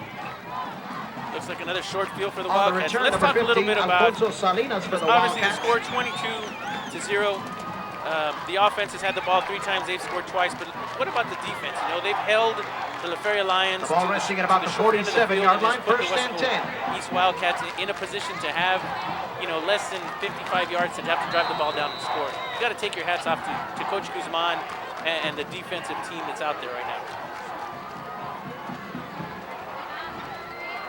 Absolutely, this defense, the Lions, they had a couple of first downs, a couple of good drives early on this game, but since then, the Wildcat defense has put pressure on the quarterback. We talked about that, and really, that has been the key to this defense.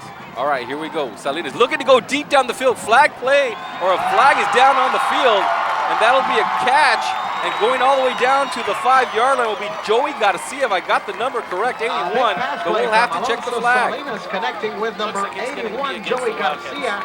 It'll be a personal foul. We have a penalty flag on the field of play. Let's look at the replay here. Just a tremendous pass. Salinas just puts the ball right on the money, hits 81 in stride. Look at that. Beautiful play. We'll probably see that again before the night's over. Don't be surprised. So this one will be coming back. It'll be a personal foul. Didn't see what it was right at the snap that flag came out. Did you see anything? I was looking at the line. I didn't see anything. Looked like maybe something on the right-hand side of the line. Something was called. Looks like the official is making a gesture towards personal his face. foul, hands to the face against the Wildcats. There it is. This will be interesting to see how the Wildcats handle this first little incident of adversity where they're going to have to go, and now they've got instead of first and 10 or first and goal at the 3, they're actually got first and looks like what about 30 yards, first and 30, and 32. Wow, let's see how they handle this. First down and about 25 yards to go officially for the first down. Salinas will come out to pass. He's going to go deep down the field. He's got a receiver. Oh, he'll be coming out, but they're going to say that he was bumped out of bounds. That was Salinas, who was trying to get down the field on the pattern, but he was knocked out of bounds. That's going to be illegal contact down the field on the defender. Yeah, great little out and up flag on the field of play. Salinas right here, a good little pump fake, and then Salinas just bumped out of bounds, and you can't do that. You bump him out of bounds. That's illegal contact down the field. Pass interference is what they call it. So they'll get some of those yardage back. How many times do you think Salinas has thrown that to Salinas in their lifetime? Just a little out and up. Just in the backyard, I'm sure it's just happened plenty of times. It's really nice to see a passing game, though, for Weslaco East. I know Coach Brown, new quarterback coach for Weslaco East, a former quarterback himself at Eagle Pass, is working with Salinas and getting that up and out route, that give and go or pump and go play.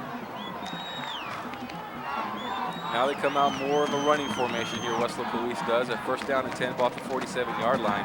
Give right up the middle. I believe is that Guzman or a new runner? Looks like a new runner back there. It looks like 25. It is 25. You got it. Martin Delgado. Martin Delgado. On the carry, number Yet 25 another up the weapon middle, in the Martin arsenal. Delgado. Delgado coming to the sideline now, talking to Burgett. Salinas will go back in there now. Guzman is back there. Guzman, Gonzales. The ball resting at midfield, 2nd and 7. Einhorn in the backfield. Guzman is your fullback here in this formation. Einhorn is their tailback. Salinas your QB. They'll give to Einhorn right up the middle. Looking for nothing, trying to find something, but unable to get much. Handoff to number 20, Addison Einhorn.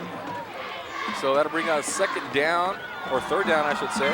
Defensively for the Lions, number 74, George Rodriguez. And 6:40 now remaining here in the 2nd quarter for Weslaco East. I formation now. Guzman, Einhorn in the backfield. Salinas, they're going more to the conventional look now. Power formation. Salinas will change the play, trying to catch the Lions offsides right there. 6:18 now remaining here in the first half.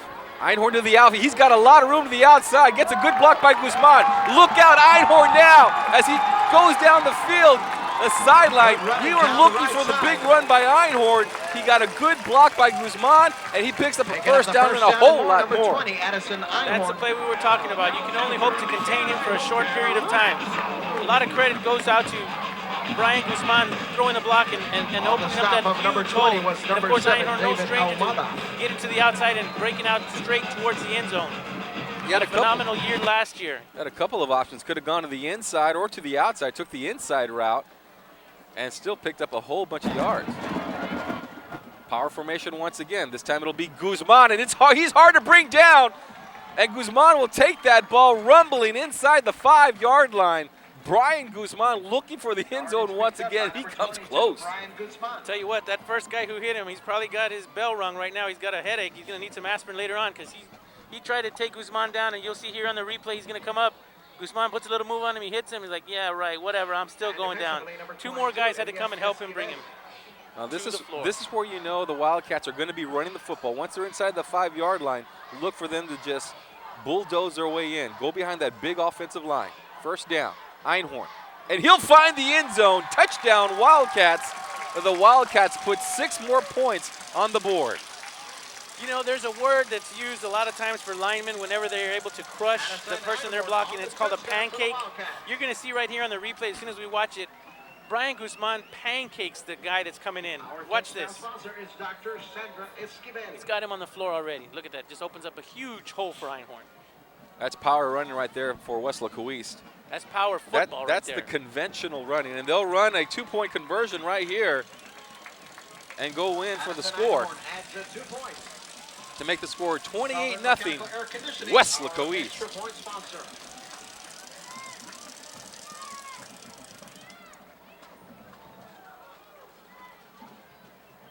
Well-oiled machine. That's what they look like right now, a well-oiled machine. And that's what you want. That's what you want at this point of the season. You've had a couple of scrimmages. You've had a game against a 3A school, Hidalgo. You had a break. Had a lot of rain this week. I know it's kind of hard. I've heard some stories about teams unable to practice this week with all the rain. But Weslaco East, this is just a continuation of last year. And they just replaced some players here and there, added another facet to their game with their passing. And it looks like just a continuation of last year. And they're going to be making some noise in 32-4A. You know, they're going to be a force to be reckoned with, much like they were last year, and they're going to be a force to be reckoned with next year and the year after that. There's a lot of underclassmen here. You're talking about a team, as we mentioned 2 weeks ago, the JV team, which, if I'm not mistaken, went 9-1 or 8-2 last year, and then the freshman team going 8-1.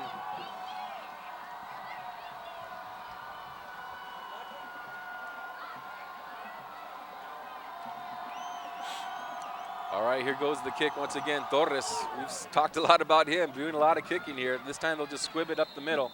and the Lions will fall on it at the 25-yard line. 5 minutes and 36 seconds remaining in the first half, in Weslaco East, after a slow start. I mean, it was just for a second. I mean, it was one series. After that, they've just looked like a pro football team out there. They just looked outstanding, leading 30-0. And they've been doing it on both sides of the ball. Let's make note of the fact that the defense has already scored once in this game with an interception. Yeah, true that, true that. It's exciting. Offense has been out there 4 times, and they've scored 3 times.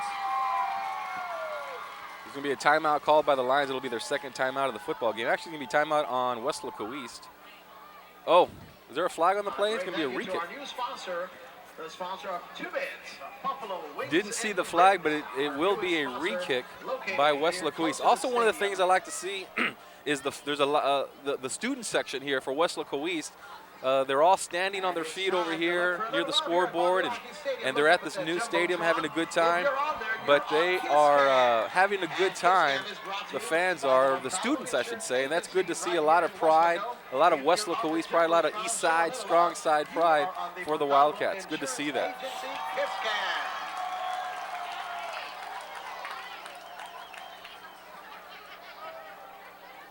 And thank you for participating.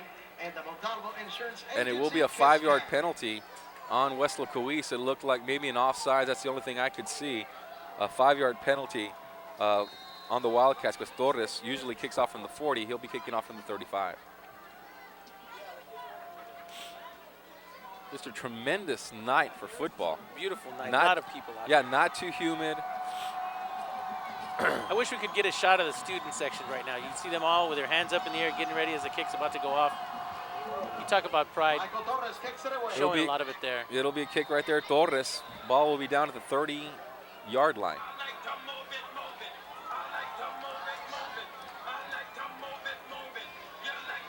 It's a great atmosphere out here. I've heard a lot of schools have the Jumbotron, have the Diamond Vision, but I don't think anyone puts on a show like the WISD School District. They put on a great show. It's a total atmosphere out here. When you come to these football games, the football game, of course, is the most important part, but then you have the band, you have the cheerleaders, and you have the fan in the stand, you have the kiss cam, and it's just a lot of fun. A lot of people have a good time at these football games. The Feria Lions here now, not having fun in this game, down 30-0, but Rodriguez will come out once again, and there'll be a penalty.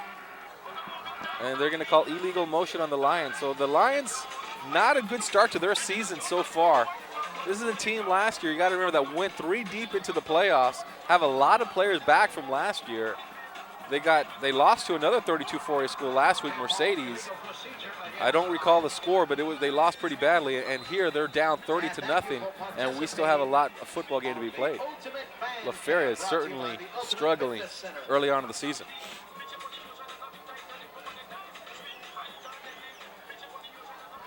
So loss of 5 yards there, make it first down and 15 yards to go for the Lions. Pass, Rodriguez. He'll find a receiver. It's caught. He spins away. Nice little nifty move there by the Lions. And that'll be for Lions will be Gonzales. Alfredo Gonzales, a senior. He makes a little catch, limping a little bit right there, but we'll check out the replay right here. Rodriguez, a little bit of time, but you know, you got to get rid of that ball quick, and that's what he did right here. He just picked up the ball and got rid of it. Yeah, he looked very calm, very poised there as you see him deliver the pass. The guy running a little 5 and in, a little slant pattern right across the middle, gets right in front of the linebackers. Number 2 in on the play, that's Luis Valdez making the tackle. I like to see that by Weslaco. It's a lot of swarming. You know, a couple of guys missed a tackle, but Valdez was right there, and the rest of the Wildcats there to clean up. Rodriguez looking to pass. He's got time now. High pass, almost intercepted for Weslaco East. Out there was Gabriel Garcia, number 21, for the Wildcats, and he had an opportunity to make an interception. You know, it looked like the quarterback had all the time in the world, maybe just got a little antsy because he saw his receiver so wide open and wanted to get it to him as quick as possible and just overthrew him. 4:46 now, this 3rd down and 10 yards to go for the Lions. La Feria Lions, they came out here, had a couple of first downs in that first quarter, but after that, this Wildcat defense has done a tremendous job of shutting down this offensive attack. They've been putting pressure on the quarterback and haven't given up many first downs since that first quarter. 3rd down for the Lions. Rodriguez Once again, passing. He's been doing a lot of passing. It's actually a new quarterback. He'll throw down the field. It's incomplete. Passing will be Albert Rodriguez, the other Rodriguez. You got Justin Rodriguez, number 12, and Albert Rodriguez, number 5. So the two Rodriguezes, I can't go wrong. Just say Rodriguez with the ball.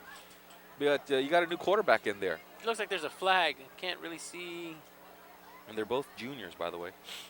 Can't see what the call is. We'll wait for Mr. Gracia. Looks like there is a flag, or else they'd be setting up for a 4th down punt.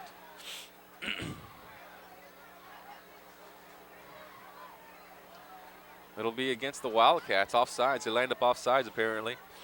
And the Lions will get another shot here.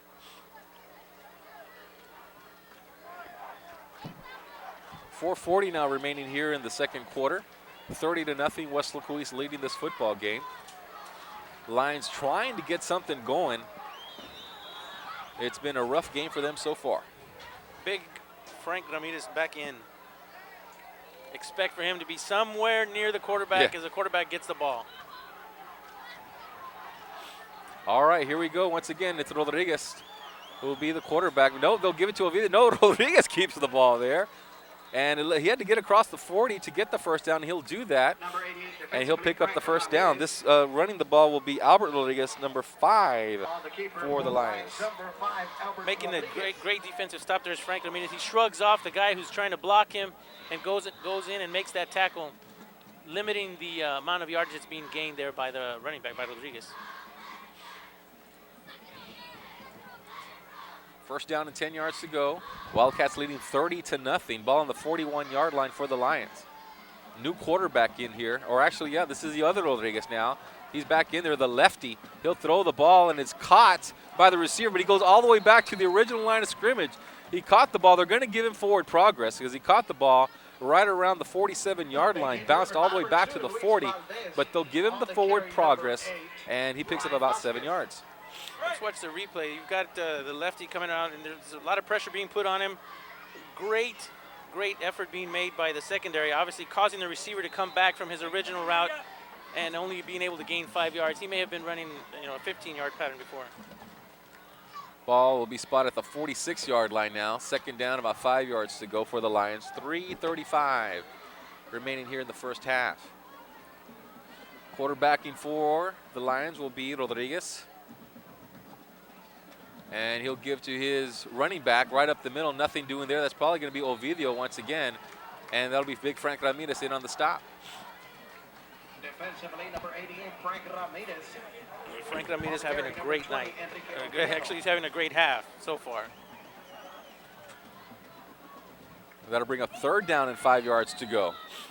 The Wildcats have just taken over this football game, dominating this game. And not a lot of movement here as we're watching the replay. The running back kind of creeps up, tiptoes up to the line, and he's just like, I'm not real sure where to go because there's, every hole's been plugged up, and then Ramirez just comes and just takes him straight down to the ground. 3rd down and 4 yards to go. Big play here for the Lions if they want to keep this drive alive. If not, they'll have to pass, or punt, I should say. And this is going to be intercepted. I believe that's Adrian Garcia with the nice coverage, and he makes the interception. That's Salinas making the interception. That's interception number 7 for this Wildcat defense. They've got 7 interceptions on the season. And as we talked about earlier in the game, and I'm sure we're going to talk about later on in the game, these guys just have a tremendous instinct and great breaking coverage for the ball. Once that ball comes into the secondary, they've got a nose for it, and they go and they pick it off. That is 15, not 12. And it is Salinas with the interception. 12 is Adrian Garcia. He plays the other side of the field. So the Wildcats will try to put some more points on the board after the Alfonso Salinas interception, the senior with the great interception right there, great coverage. And here comes Salinas looking to pass. His brother throwing down the field. And look who he's got, Brian Guzman with a first down and more. It takes about 3 Lions to bring him down as he'll get into Lion territory after the rumble. And the ball will be spotted right around the 38-yard line. With number 22 on the catch, Brian Guzman. Let's see what he's got on the rack yards there. He probably picks up about 8 more yards after he catches that ball.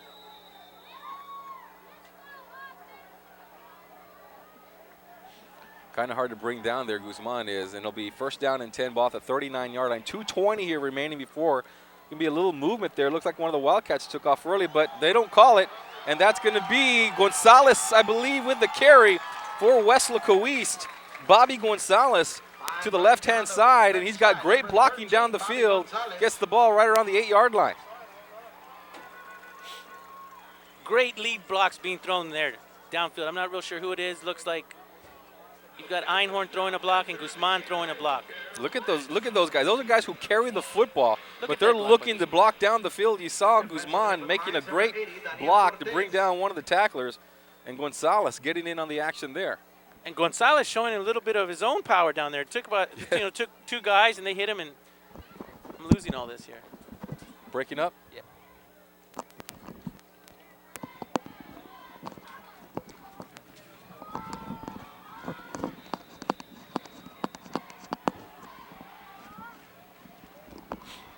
All right, here we go. Having some technical difficulties with the audio. Want to give us a mic check there? Mic check. There you go. There we got it back. All right.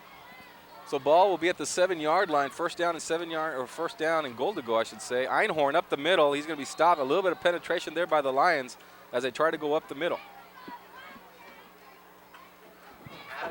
You can only hope to contain him. 1:40 now remaining in the first half here. And the Wildcats still have one timeout, but they run the hurry-up offense here. Don't want to burn that last timeout. Here they go in the standard run formation. Salinas now. He's been the quarterback all. They'll go to the outside. You got Guzman blocking for Einhorn. Can Einhorn find the corner? He does. Touchdown, Wildcats. Addison Einhorn from 8 yards out scores a touchdown. Vintage Wildcat football right there. Vintage Wildcat football. Look at Guzman. We'll watch the replay here. Look at Guzman lead blocking. He knows what he has to do. He's got the cornerback that's supposed to come up and make the play on Einhorn. And Guzman just annihilates this kid, puts him down on the floor, and goes and looks for the safety just to make sure that Einhorn can get in there. That is fundamental football right there. Torres, he's seen a lot of action here tonight, kicking off and the extra points.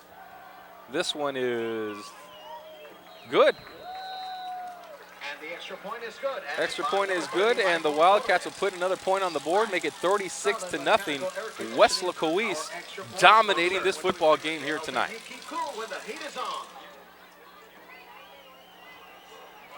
Been just a great way to start off the home opener for the 2009 season for Weslaco East. The Wildcats, that's what you want to see. Come out here and just dominate a 3A opponent.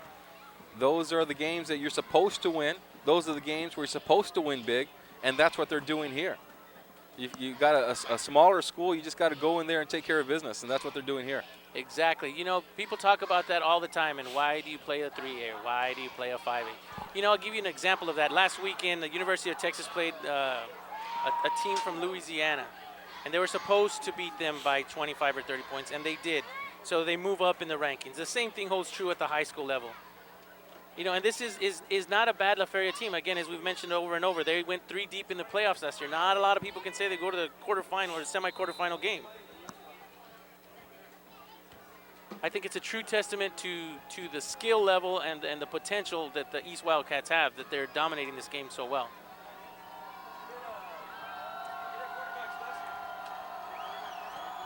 Wildcats is totally dominating this football game here. Just a great, pleasant football game for all the fans that are in attendance here at Bobby Lackey Stadium, up 37-0. And the La Feria Lions unable to put anything on the board yet in this football game. They will return the ball to about the 25-yard line. I think they have crossed the 50-yard line maybe once, if I'm not mistaken. You know, again, a couple of times, I think. This defense is just playing a tremendous game. Tremendous game. For the Wildcats, number 45, Ubaldo Candanosa. So that Wildcat defense that struggled on that first series. We remember that first series, the Lions picked up a couple of first downs. You don't really want to say they struggled, but the Lions did have time of possession here for a while. They were moving the ball down the field, didn't put points on the board, but the Wildcat defense, since that early first quarter, have just made their adjustments and have just dominated this game. Another pass, that one's going to be to the outside. That's going to be incomplete. Rodriguez trying to throw it to the outside, but nothing doing right there. Good coverage there by Weslaco East. Looks like Estevanes got into the backfield, wreaking a little havoc as well. Got his hands up there. He may have even tipped the ball. The ball looked like it came out a little wobbly from the quarterback's hands. Rolly Alanis was in on the coverage right there for Weslaco East.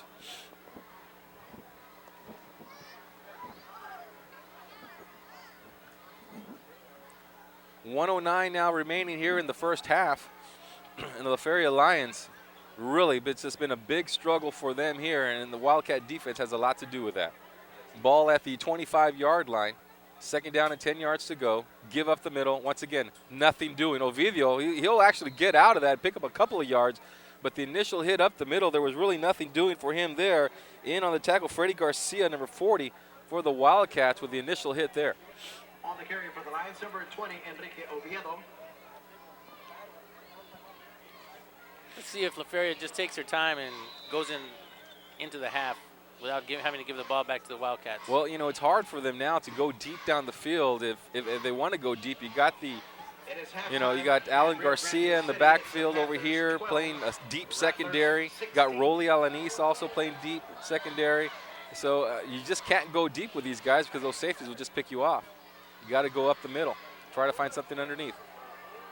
Once again, Frank Ramirez in on the tackle, and he'll get his 3rd sack of the football game, or 2nd sack of the football game, I should say. Frank Ramirez, with 15 seconds remaining in the first half, picks up another sack for that Weslaco East defense. Looks like East is calling a timeout with 15 seconds to go in the half. Maybe give themselves an opportunity to get the ball one more time. Well, that'll bring up 4th down, and instead of just letting the clock run out, they call a timeout to try to get the ball back and try to put some more points on the board.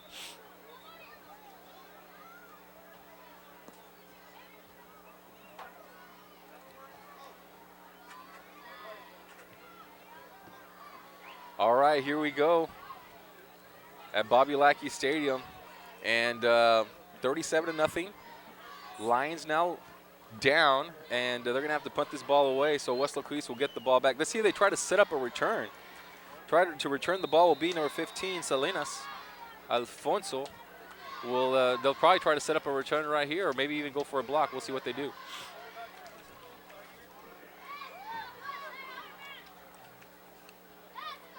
More than enough time to get at least 2 plays off. Oh, they almost blocked that one. They tried, yeah, they went for the block, but Salinas will just let the ball die right there. He's not going to go after it, as it looked like one of the Lions was coming hard on him, and he picks up that ball. Who knows what will happen, so he just lets the ball die right there. Still 5 seconds remaining here in the first half, and the Wildcats will come back onto the field one more time and see what they can do. It's going to be really a second half that's going to be where they'll bring in some of the subs, some of the starters, more than likely in the second half. Maybe come out and play a series or 2, but this game is well in hand for Weslaco East, leading 37-0.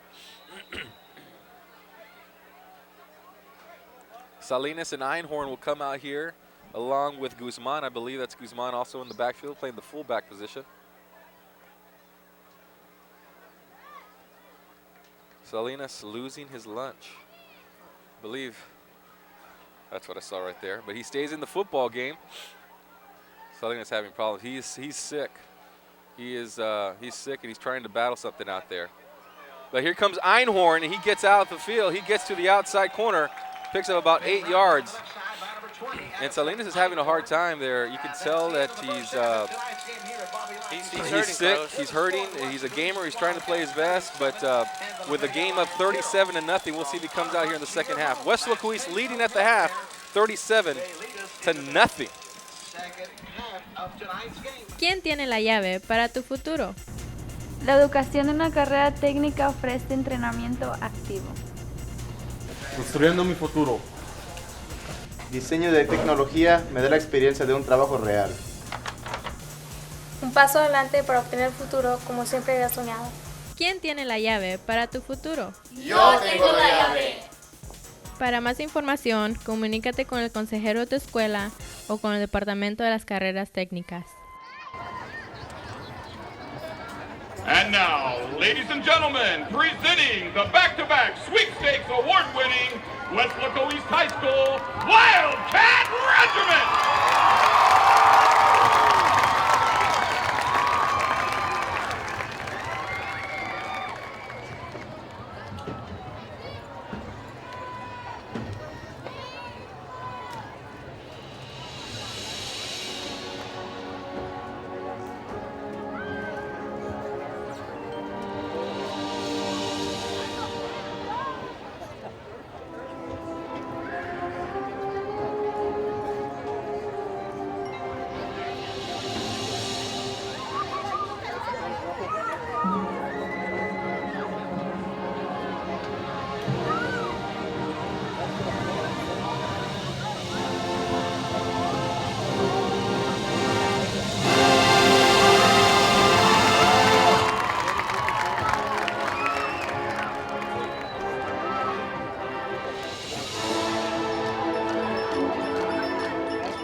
Weslaco East High School is proud to present the Starlets, the brightest shining stars over the skies of the Rio Grande Valley. We invite you to sit back, relax, and enjoy tonight's very special performance.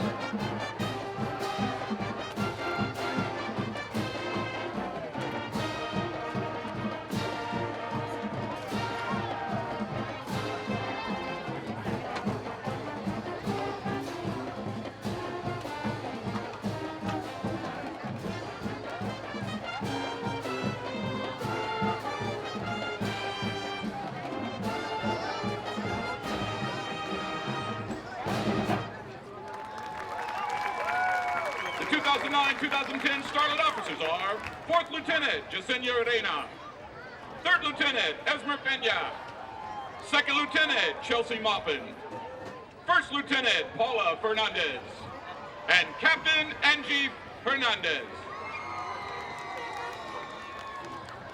Tonight, the Starlets perform to a hit song made famous in 1978 by the singer-songwriter Barry Manilow. Here is Copacabana.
Home Health, our third quarter sponsor.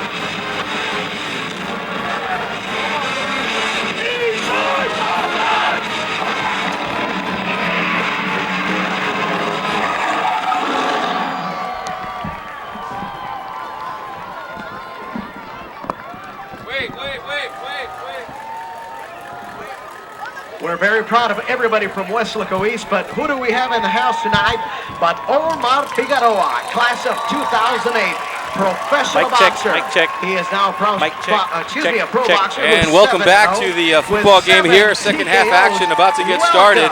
Got a shot of Omar Figueroa here, negotiating a contract with a graduate of Weslaco East High School, about to signed a contract with Golden Boy Promotions, one of the local boxers here, 7-0, 7 KOs, and a KO so far by the Weslaco East Wildcat football team as well, as they're going to return the football right here and going to get stopped right around the 20-yard line for Weslaco East. And that high-powered offense going to come back onto the football field. Returning the ball for Weslaco East on that one right there will be Adrian Casas. On the return, number 9, Adrian Casas. Weslaco East will watch the little return right here. And he was hit hard. On the stop of the lines, number 54, Adrian Garcia. He gets the ball about the 21-yard line. Yeah, you know, Carlos, just real quick there, Omar was actually a standout athlete at Weslaco East High School. He was, I think, an all-district swimmer and an all-district baseball player as well. And now he's, you know, obviously making the entire community of Weslaco proud with the opportunity to sign a contract with Golden Boy Productions, or Golden Boy Promotions, I should say. And at quarterback, number 8, Alfonso Salinas. It's my understanding that they're in contract negotiations as we speak, so something to be very proud of as a citizen of this community. Addison Einhorn with the carry right here as we pick up the action here in the second half. And the Wildcats from about the 20-yard line number get 20, to about Addison the Einhorn. 22-yard line, as you'll probably see some of the starters here up Defensively for the Lions, number 37-0. 66, A lot of the starters Joel will come White. out here maybe for a couple of plays or a couple of series, a series or two. We'll check the quarterback. We saw Salinas look like he was throwing up a little bit right before the half, and he seems to be right back in this football game. Yeah, he probably got some fluids in his system during the halftime break, and he's back out on the field. He's a gamer, as we mentioned earlier. He's one of those guys it's going to be very difficult for them to get him out of this game. Bobby Gonzales at the fullback position as the Wildcats fake, looking to pass down the field. Caught. That's going to be Arevalo with the first down there, the tight end for Weslaco East, coming up with some big plays. Another big play right there. Alfonso Salinas connecting with number 90, Just in case you were wondering how Salinas was feeling, he showed us real quick. They rolled out to the right-hand side, found Arevalo in the middle of the field for a nice little 12-yard gain. Arevalo showing his versatility for the once Lions, again. number 30, John Martinez. Nice soft hands there by the big tight end there. He's also a great blocking tight end for Weslaco East. He made some tremendous plays on that offensive line last year, helping Andrew Alvarado with over 2,000 yards rushing. And Weslaco East here moving the ball once again, moving the sticks. First down and 10 for them as the ball on the 33-yard line for Weslaco East. The give up the middle, that's going to be Guzman. He picks up maybe 1 or 2 yards, and as Guzman carrying the ball up the middle, and what the Lion defense number makes 22, a nice stop Brian right Guzman, there. stopped by number 30. And it'll bring up second down and about 8 yards to go John for Martinez, Weslaco East. defensively Salinas for still the in this Lions. football game right there. And he'll come here, gets the plays from the offensive coordinator, Mike Burgett. And we'll see what the Wildcats will do here. Bobby Gonzales in the backfield right there for Weslaco East. And we'll check out the tailback right now, or the fullback, I should say. I believe that is Delgado for the Wildcats. Salinas still. And it's going to be Gonzales with the carry. Makes a shifty little move right there. Squirts out to the, powering his way for the first down. As the Lions will come up there to make a play on the ball right there. But it looks like Gonzales was going to be stopped short of the 40-yard line. Instead, he powers his way for a couple of yards and picks up a nice little gain. And let's watch that on the replay. You're going to see a little spin move that he put on there. That shows a lot of versatility on his part. Watch him as he makes one guy miss there with a nice little juke, comes around the corner, gets a good block from, looked like Einhorn, then does that little spin move and picks up an extra 2 yards. Once again, Salinas comes over here to the line, or to the sideline, picking up the plays from Coach Burgett. The nice little article on Coach Roy Rakovich, the offensive line coach for Weslaco East. That was in the Monitor earlier this week. Coach Rakovich has been the offensive line coach here for the past few years. Give up the middle. That's going to be Gonzales. Picks up the first down. Bobby Gonzales, big hole up the middle. And he's able to pick up the first down. Cat Salazar leading the charge there for Weslaco East. Gonzales out by number 21. I want to go back real quick to what you were saying about Coach Rock and that wonderful article that was written about him. You know, a lot of times people forget that most of these games are won in the trenches, in the battles that are fought between the linemen, and they do a great job of opening up those big holes and giving these running backs the opportunity to bust open for all these yards. All right, so we pick up another first down right here. Salinas, a quarterback, will give up the middle. Guzman right up the middle. Look at that power running by Brian Guzman. High steps into the end zone. Brian Guzman takes off 51 yards. 22, Brian touchdown. You just can't bring him down. Brian Guzman, the junior running back with the And TD. as always, our touchdown sponsor is Dr. That's Sandra his third Esquivel. touchdown of the day. He came off of some stats from the first half. It looks like Guzman had 4 carries for 33 yards. That'll give him 5 carries for about 88 yards or something like that. But look at how quickly he gets through the line. He's one of those, he looks much like, not like a true fullback that's stocky and built. He's probably about 5'10", 5'11", goes about 180, 185. Number 30, Michael Torres he's got, at the strides extra like a point. gazelle. He's just fast. Big hole by that offensive line. Once again, Torres puts the point after touchdown through the And that is a smack. goal Extra post right point. there to make it Our extra 44 point to sponsor, nothing. Southern Wildcats, they come Mechanical up Air here Conditioning. and just Helping pick you up where keep they cool left when off, the putting heat is points on. on the board. Brian Guzman, the big run up the middle. 8:39 left in the third Gonzales with quarter. some nice runs Wildcats 44. to set up that Lions drive. 0. Guzman, you know, you have a big hole for him. He's hard to bring down, first of all, but if you give him space like that, he's going to burst right through there, and he's hard to bring down. He goes 51 yards for the score. 84 yards on just 5 carries for this kid. Unbelievable. That's 7 touchdowns on the season. The We've Valley only Grande played, Institute would like what's to that? honor this week's 6 athlete quarters of the and week, 3 Brian minutes. Guzman. Brian is a Unbelievable. junior. We're gonna have to He is keep number track of this, 22 and a running back for the statistics Wildcat that football this team. young man is putting Brian up. is the son of Rene and Certainly Evan he's gotta Guzman. be, leading He the showed his district strong at one side point in their in win time, against at this point, Hidalgo I should say, with 6 from carries for 24. 36 yards and And 3 again, let's rushing not forget the line. touchdowns. You're talking about Kat Salazar. Brian also had 4 receptions for 98 yards and 1 receiving touchdown. His favorite college is Kansas State University. The Valley Grande Institute recognizes the leadership of this young athlete and asks that you join with a round of applause for Brian Guzman. Young man, I talked to Coach Brigette a couple of times about him, and he's going to be a great benefit not only to this Wildcat offense, but to the powerlifting team that'll go and try and three-peat as state champions this year. Oh yeah, you go into that weight room and you look at the size of some of these guys, David, and I asked Coach Brigette a couple times, what grade is he, a senior, or is he back from a couple of years? No, that guy's a sophomore. They've got plenty of weapons over there, plenty of size coming up from the freshman and sophomore ranks as well. Little mishandle there by one of the Lions as the kick by Torres, just trying to squib it down the field, and it'll be picked up by the Lions, and they'll get the ball right around the 38-yard line. But they are a big football team. Whenever you go to Weslaco, you see some big linemen over there, some big athletes, some guys that you would think are seniors or veteran linemen, and they're younger guys, but they got a lot of beef on them. They're just thick is what they are. Look at number 88, Frank Ramirez. That guy is just a big boy. He's tearing it up tonight on the defensive side of the ball. First down and 10 for the Lions. They'll give up the middle of Ovidio. He'll try to squeeze his way forward for about 2 or 3 yards. On the carry, number 20, Enrique And Oviedo. we're still here. It's early on here in the second half at 8:22. On the tackle, number 42, Steven in the third Esteban. quarter, the Wildcats, with some early fireworks. Some early fireworks here in the second half, putting points on the board with that long run by Brian Guzman. Let's see what the adjustments that La Feria has made. It's kind of hard when you're just being stopped on the outside, on the inside. When you're throwing the ball, you're being intercepted. Not real sure, but we'll see what they come out with. Give up the middle once again, Ovidio. He'll have a hole there to the left-hand side and pick up a first down. One of the few first downs for the Lions, but Ovidio waiting for his blockers to get in position to make their blocks, and then he's able to find a little hole, get the first down, and keep the chains moving. At this point of the game, the Lions working on just trying to get better. They're a 3A team, so they'll be playing in a district with Raymondville, Rio Hondo, Hidalgo, a pretty tough district, Port Isabel. So they'll be working on things for their 32 3A opener in the next couple of weeks. You got Rodriguez at quarterback once again. Give to Ovidio up the middle.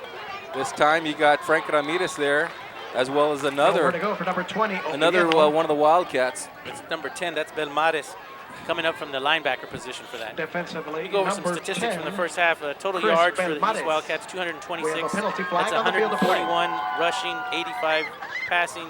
Time of possession only 9 minutes, 20 seconds. La Feria, 89 yards rushing. 33 yards rush, 89 total yards, 33 rushing, 56 passing. Their time of possession was actually 14:40. So that defense has been out there, at least in the first half, for almost 15 minutes. Second down, no penalty on the play. And they've got a goose egg up on the scoreboard right now. Second down ball right at the 50-yard line for the Lions as they try to get something going here in the second half. give up the middle. This time it's a new running back for the Lions, and that'll be number 11, Lawson. Leighton Lawson, a sophomore running back for the Lions, getting his first carry of the game. Looked like Steven Estevan has plugged up that hole real quick. You know, looked like Lawson maybe had a little glimpse of hope that he might pick up a couple yards, and Estevan just came up and just shut that run down real fast. Pick up about a yard, and the play will be third down, about 9 yards to go here for the Lions as they inch their way into Wildcat territory. Still working out of the spread formation. Rodriguez is still in there as the quarterback. He's been there all game long, but they'll give to one of the receivers. That'll be Gonzales. Gonzales trying to work his way. He needs to get to about the 40-yard line. He'll come up well short of the first down. And the Lions are going to have to make a decision here. Do they go for it on 4th down, or do they punt? On the defensive effort there, Alfonso Salinas and Rolly Alanis just forcing him out of bounds before he wanted to go. And you're right. It looks like they're probably going to punt the ball. You don't want to give the Wildcats a short field. They've already shown what they can do. They got a tremendously potential offense. And if they could, punt this ball down and maybe put them inside the 10 or whatever, I think it'd be a moral victory for the Lions. And, force the Wildcats to have to go 90 yards. Back to receive the ball will be number 15, Salinas, for Weslaco East. But that one's going to be well short. Salinas won't even get a chance to return that football. It's going to be stopped right around the 29-yard line. No return. So Weslaco East will go back on the field once again. Ladies and gentlemen, it's now time to honor our South Texas College Veterans Association. 5:53 here in the third quarter with the Wildcats leading 44-0. This is pretty much just a relaxed time here for Weslaco East. I'm sure this is the type of game where the coaches are comfortable. They don't feel any pressure. As far as the game is concerned, it's well in hand, up 44-0. A new quarterback will now come into the contest, and we're going to see Erik de los Rios, a junior for Weslaco East, and he'll be coming into this contest to get some playing time as Salinas. A great game for him. Will take a breather. And De Los Rios will go down, will take off up the middle on a quarterback sneak and just try to pick up a few yards. Plans to attend the University of Texas at Penn American and pursue a degree in criminal Salinas justice finished the first and half, a commission in the United States Army. 5 for 7 for 85 yards. Considering that he was probably running fever and sick, that's a tremendous effort on his part. And Erik will come to the sidelines to get the play from the one of the coaches out there. Actually, it's going to be Salinas going back into the football game. Absolutely not. It's a new quarterback here. This is going to be John Arevalo, who will give to one of the running backs as we get some of the subs coming into the football game now. John Arevalo also playing quarterback for Weslaco East. We'll see some playing time. It looks like Arevalo, number 30, is at 31. And let me make sure I get that. That's correct. That's very correct. difficult to see the numbers from here, but Arevalo will come in here. And you still have Erik de los Rios down there, right around Coach Brown and Coach Burgett and the offensive coaches. And they'll probably be rotating in and out. Arevalo is only a sophomore, so you're looking at the future of the Wildcats here. A sophomore and a junior rotating in and out of the lineup. And it's really good for them to be able to get this kind of experience because obviously they'll be taking the lead next year. One of them will be the starting quarterback, and as much time as they can get out on the field for them is only going to make them stronger next year. They're not going to be coming out in the field with some type of jitters or concerns or maybe not being able to read the defensive scheme. So, it seems like this game is well in hand, and we're glad to see the opportunities being afforded to these sophomores and juniors to get some playing time. Got a player down in the field for the Lions. That's the delay in the game. One of the linemen, defensive linemen, is able to get off the field on his own 2 feet, so that's good. That's good to hear. That'll slow down the game a little bit. Brian Guzman will come back into the contest right here, along with De Los Rios. Yeah, that's Erik De Los Rios, the junior quarterback, who will be coming in here, getting a little bit of playing time. Salinas probably won't see any more playing time here tonight, though I haven't. Yeah, he's down there. I believe he's covered with one of the Wildcat jackets. In at quarterback, number 11, Erik de los Rios. And this is going to happen. This happens, when you have subs, when you have some of your not more experienced players in the football game, where there's going to be a little bit of confusion. So it'll be a timeout for Weslaco East. So that's going to take place. But this is part of the learning process. That's when right. you go in there and you don't have the play correct, or the alignment's a little messed up or incorrect, you got to make those adjustments. So that's part of the learning process for Erik and for the other quarterbacks that will be going in there. Better to have these kind of plays being made now when you're up 44-0 in a crucial game. Maybe next year you're late in the game and you're trying to make a run and have these kind of errors made. So again, the experience that they're being able to have on the field is so important, not only for today, but for the future of Wildcat football. And the Lady Wildcat softball team. Amber plans to attend Texas A&M University to pursue a degree in engineering. So it'll be third down, about 5 yards to go for Weslaco East. 44-0 the score, 4:37 remaining in this contest. Erik will give the ball to one of the running backs, and he'll take the carry. Is that a 12 on there? Is that Adrian Garcia? That's Bobby Gonzales. On the carry, number 13, Bobby Gonzales. It is 13, Bobby Gonzales. The band student of the week is brought to you by the Mullen Pensions. And he'll carry the ball over for a first down. Hoping you'll enjoy life's and just to benefits. give right there, goes around tackle and gets the first down. Nice little run there for Gonzales. Martin Delgado leading the way for him. Let's pick that up on the replay here. You're going to see number 25, Cat Salazar, the pulling guard, coming around the corner, picking up one of the guys. And then there you see Delgado right there taking out the cornerback and opening up that hole for Bobby Gonzales to get through. Again, two guys trying to arm tackle him. We've talked about this all day. It's not going to happen. Coming out passing now, Erik de los Rios will pass out there. Pass intended for Arevalo, but there's a flag down on the play. We'll have to check that first. They try to go to the tight end once again, but that time Erik with the pass just a little bit high. His first pass out of the chute, obviously maybe a little bit nervous, a little jittery, rolling out to his right-hand side. He has a big target, and Arevalo just overthrows him a little bit. It looks like they're waving off the flag. Yeah, there'll be no flag on there. It's an inverted flag thrown right there. They'll call it off, and they'll bring up second down and 10 yards to go. Incomplete pass there for Erik de los Rios, trying to get to Albert Arevalos, who's just been a weapon here, a find here for Weslaco East. Can't remember many passes being thrown to the tight end last year, but so far against Hidalgo and tonight, Arevalo has proven to be a substantial weapon for the Wildcats. Give up the middle. That's going to be Bobby Gonzales motoring his way forward, and he barrels close to the first down marker. He'll get the ball right around the 45, on the carry, number 13, 46-yard line. That's Bobby Gonzales. He got that ball from the fullback position. Sometimes you see him, and that's the thing about this offensive scheme. You're going to see them interchange. You'll see the fullback at the tailback at the fullback, the fullback at the wingback at the tailback and the fullback, and so on and so forth. And if I'm getting you confused, you're listening to me, imagine what the defense is doing, trying to figure out who's going to get the ball. Power formation once again for the Wildcats, and this will just be a quarterback keeper for the Wildcats as they try to get the first down. Quarterback keeper by number 31, John Arevalo. Arevalo with the carry in on that play. Arevalo, again, just a sophomore. Coming in for Weslaco East now, one of the linemen, Brian Maldonado. Remember last year, the jackhammer? Well, you can own that advertisement. Just contact Steve Valdez at 9699 6876. Number 65, details on Joseph how you Garcia. become the first 10-10 sponsor. Back to pass, and that's going to be intercepted. Arevalo with a mistimed pass right there. It's intercepted by one of the Lions. And he's going to be brought down right around the 41-yard line. Yeah, it looked like he threw that ball in double coverage. I think, if I'm not mistaken, hopefully we'll get an opportunity to see this on the replay, but he may have tripped and then just kind of got a little stuttered and decided just to make the pass. You'll see that he's throwing actually off, looks like he was throwing off his front foot there. Good read there by looks like it's one of the safeties coming up and intercepting that pass. Again, we're fortunate that he's been affording the opportunity to play in a game where they're up 44-0 and learn from these kind of ill-advised passes that are being made. Looks like he was a little off balance on that pass right there. Didn't really get his footing under him before he released the ball. And he knew that's where the receiver is supposed to be. Got a cricket on you. Got bugs all over the place. He knew that's where the receiver is going to be. Threw it up there. Unfortunately, though, one of the defenders picks it off.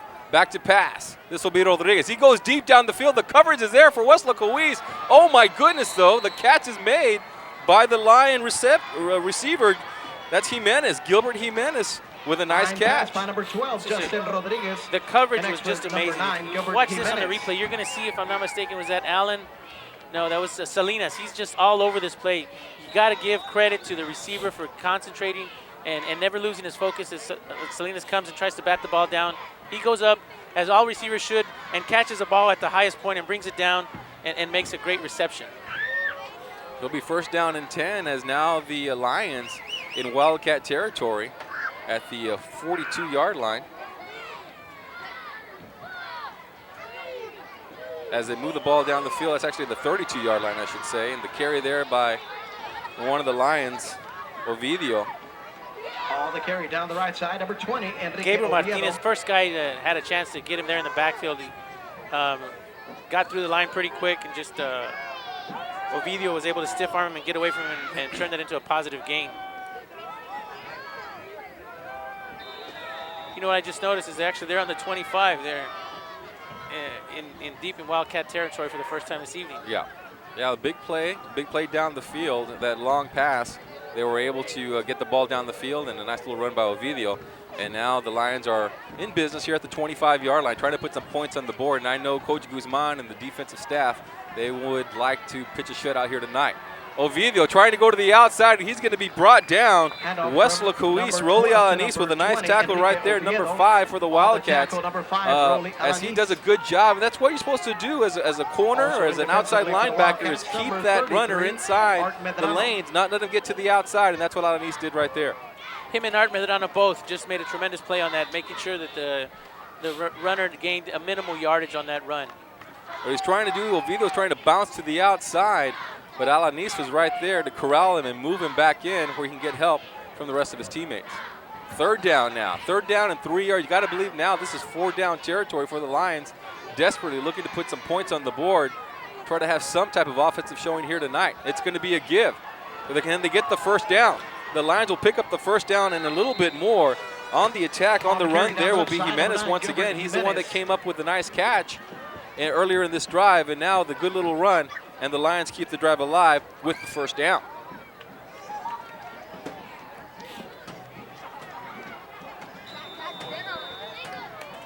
Clock continues to run at 1:35 and counting. We're still in the third quarter.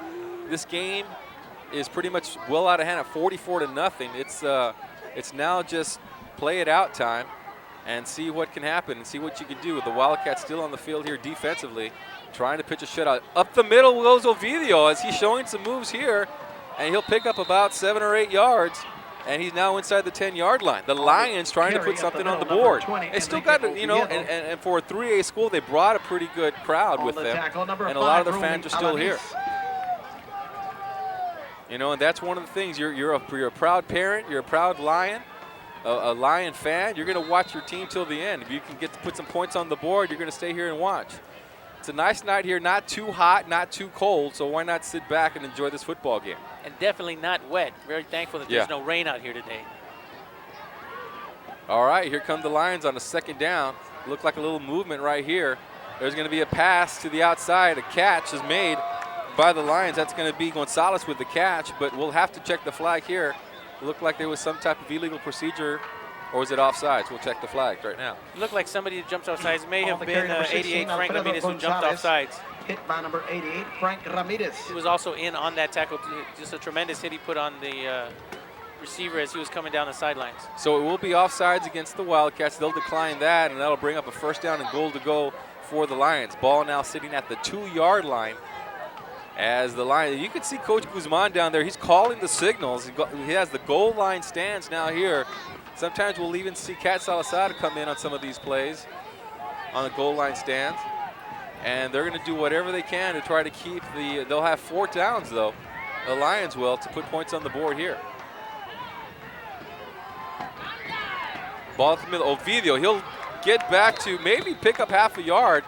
He gets back to the line of scrimmage. He might pick up about another yard there, half a yard at least. Looks like Belmares was in on that tackle. And there's going to be a timeout. There is a player down for the Lions. And it's almost the end of the third quarter. About 3 seconds left in the third quarter, but now with the stoppage of play, one of the Lions down. That'll extend the third quarter a little bit. Let me go over some of the statistics from the first half that I wasn't able to acknowledge earlier. You've got Albert Arevalo with 2 receptions for 52 yards. Brian Guzman, of course, had 2 receptions for 35 yards. And as I mentioned before, Salinas was 5 for 7 for 85 yards. It's anytime you can complete that high of a percentage of your passes, you're doing something right. They've done a good job. It's very exciting to see this offense, the way they've utilized the tight end, the way they've utilized some of the receivers, utilized a stable of backs, whether it's Bobby, Gonzales, Guzman, or Einhorn. They spread the ball around nicely. And I think it's a credit to this offensive line and how big they are and how well they control the line of scrimmage, that they could give the ball to anyone. They make the holes, they're going to run through them.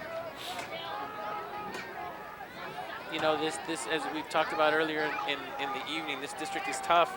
4A is arguably one of the toughest districts in the entire valley. Second down and goal to go for the Lions. 3 seconds remain. Let's see if they get the play off, and they're not. That's going to be the end of the third quarter. The Wildcats are leading 44-0. We'll take a break. South Texas College. It's about getting a life. Get a student life. A student life. STC is ranked as one of the top colleges in the nation. But it's not all about work. STC is a great place to meet new friends. Lots of career choices, lots of degree choices, lots of pay choices. Lots of ways to have fun. And STC is an affordable choice. So get a life. South Texas College. It's about you. Back to the ball game now with the Lions knocking on the door here, trying to put some points on the board before this game is over. They've been shut out for 3 quarters, but they'll have a few tries here in the fourth as we start the fourth quarter with the Lions with the ball on the 1-yard line. Up the middle, nothing doing. The Wildcat defense holds once again. That'll bring up a 3rd down right here, and they may have lost a yard in the play. On the carry, there will be Angel Rodriguez, a sophomore for the Lions. We'll watch the replay right here. It looks like Belmares and Esteban has come and plug up that hole real quick. You see that? No, it's 35.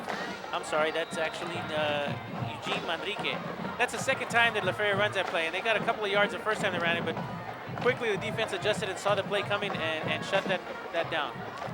3rd down and 1 now to go for Weslaco East, and that's one of the things you want to do when you have the ball so close to the goal line. You want to get some penetration, because you just give up a yard, you're giving up a touchdown. So you can get in the backfield and disrupt things, as the Lions will come out to pass, and this ball is going to be bobbled and caught for a touchdown. Great. Yeah, and that's going to be the same receiver made the catch earlier in the drive, Gilbert Jimenez, the sophomore receiver. And we'll watch the replay right here. They'll throw it they'll throw it up there, and we'll watch the bobble.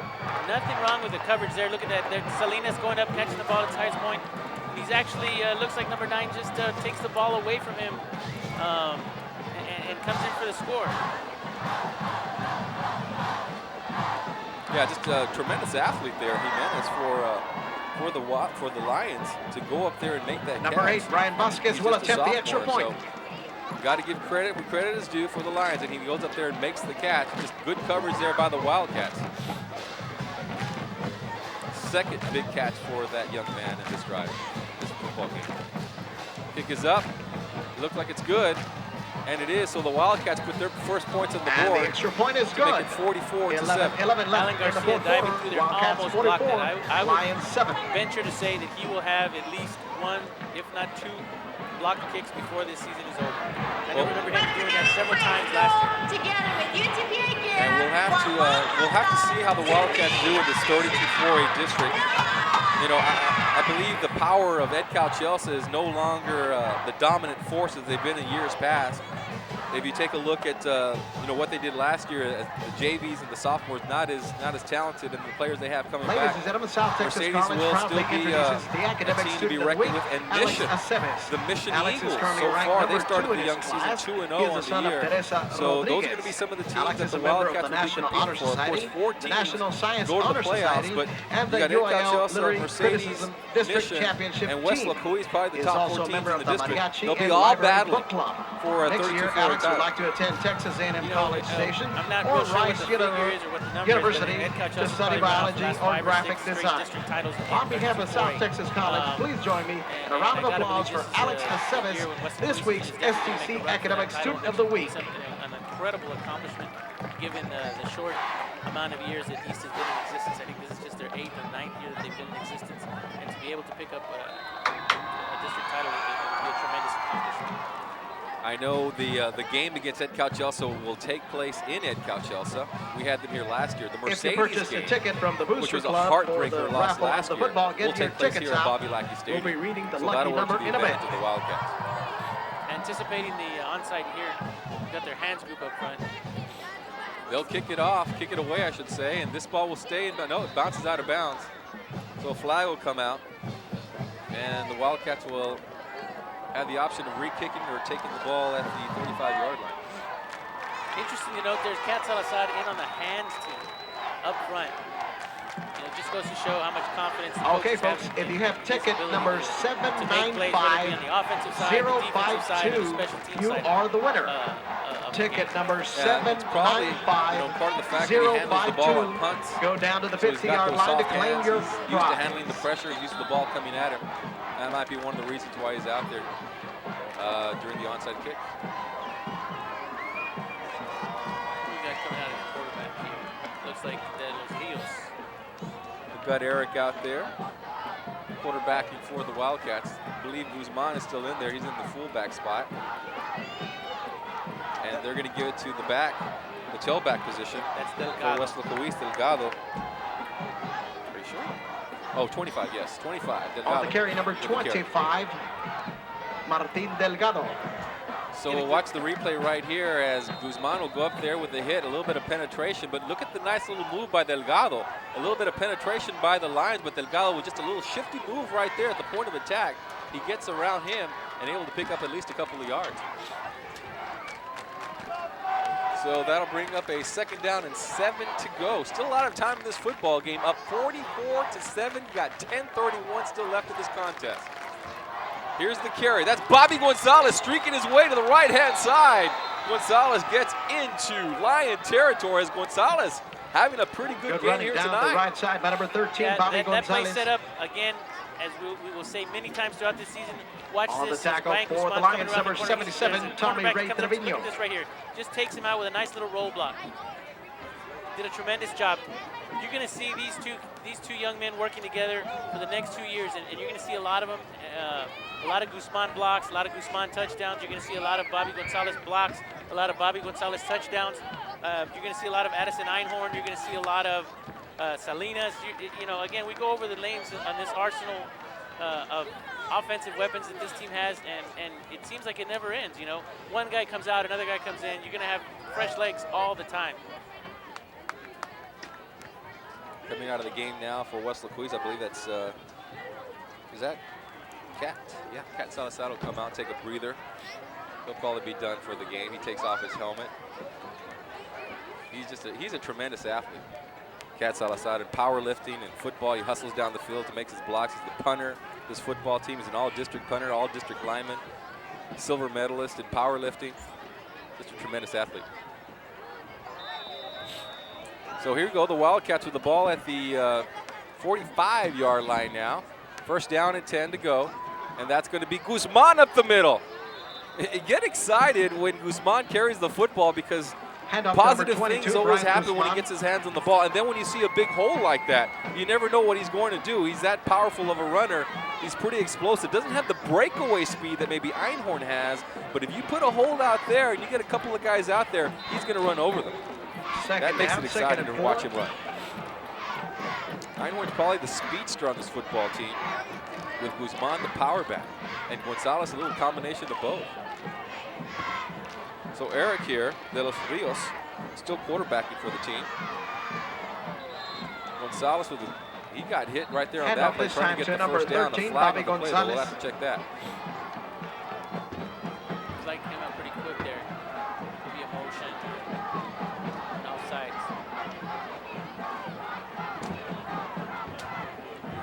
It's going to be offsides. Freddy Garcia, longtime official from the Rio Grande Valley, getting the nod here at the head referee position. And the 10-yard penalty will give Weslaco East Wildcats a 1st down. Another first down, 10, or I should say 9:42 remaining in the football game. Still quite a few fans here enjoying this game. The student section is still rocking over there with the band. They're all on their feet, having a good time, watching their Wildcats demolish the Lions. And here we go, Guzman. Speaking of demolishing, he usually does that to his opponents. You can't bring him down with just one tackler. He'll run over. You got to be careful. We'll watch the run once again by Guzman. Nice, powerful run by him. Watch him just shred this tackler off like if he was just a fly or an ant, if you will. Just look at that. Just this nice little stiff arm. Just keeps his head going forward. Keeps pumping his legs. 2 guys come after him, and then the third guy finally. 3 guys to bring down Ryan Guzman. One thing you always want to do, if you talk to any coaches, whether you're playing offense, defense, you're an offensive lineman, receiver, you always want to keep your feet moving. You keep your feet moving, good things will happen. That's one of the things that Guzman does. When he's hit, he keeps his feet moving. Here's a run up the middle. That's going to be Gonzales. Trying to get away, but a nice tackle right there by one of the Lions to bring him down. Again, the call to Into number the 13, tackle. Let's give him some credit. Gonzales. For that'll be Esquivel for the Lions to bring down defensively at number the 3, line of scrimmage. I'll bring a second down, no yardage gained on that play right there by Gonzales. De Los Rios bringing the play in. Looks like Coach Burguette made a decision, called the play. De Los Rios bringing it in. Yeah, Coach Burguette calling the plays here. The offensive coordinator for the past 2 years for Weslaco East. Doing a good job with his team. Also the powerlifting coach for Weslaco East. Mishandled right there, a bad pass, but it's still caught for Weslaco East. And Delgado able to pick up a couple of yards. Delgado doing a tremendous job staying focused on that. On the carry, number 25, a little bit ahead of him. He was able to get Delgado. his fingertips on it, concentrated. Stayed concentrated on the ball itself. You see that right there. He comes around, defensively turns for the and Lions, number 70, Ramiro because Lopez. the flow of the play kept coming, and he was able to cut back a little bit and pick up 5 or 6 yards. He got a 3rd down and about 4.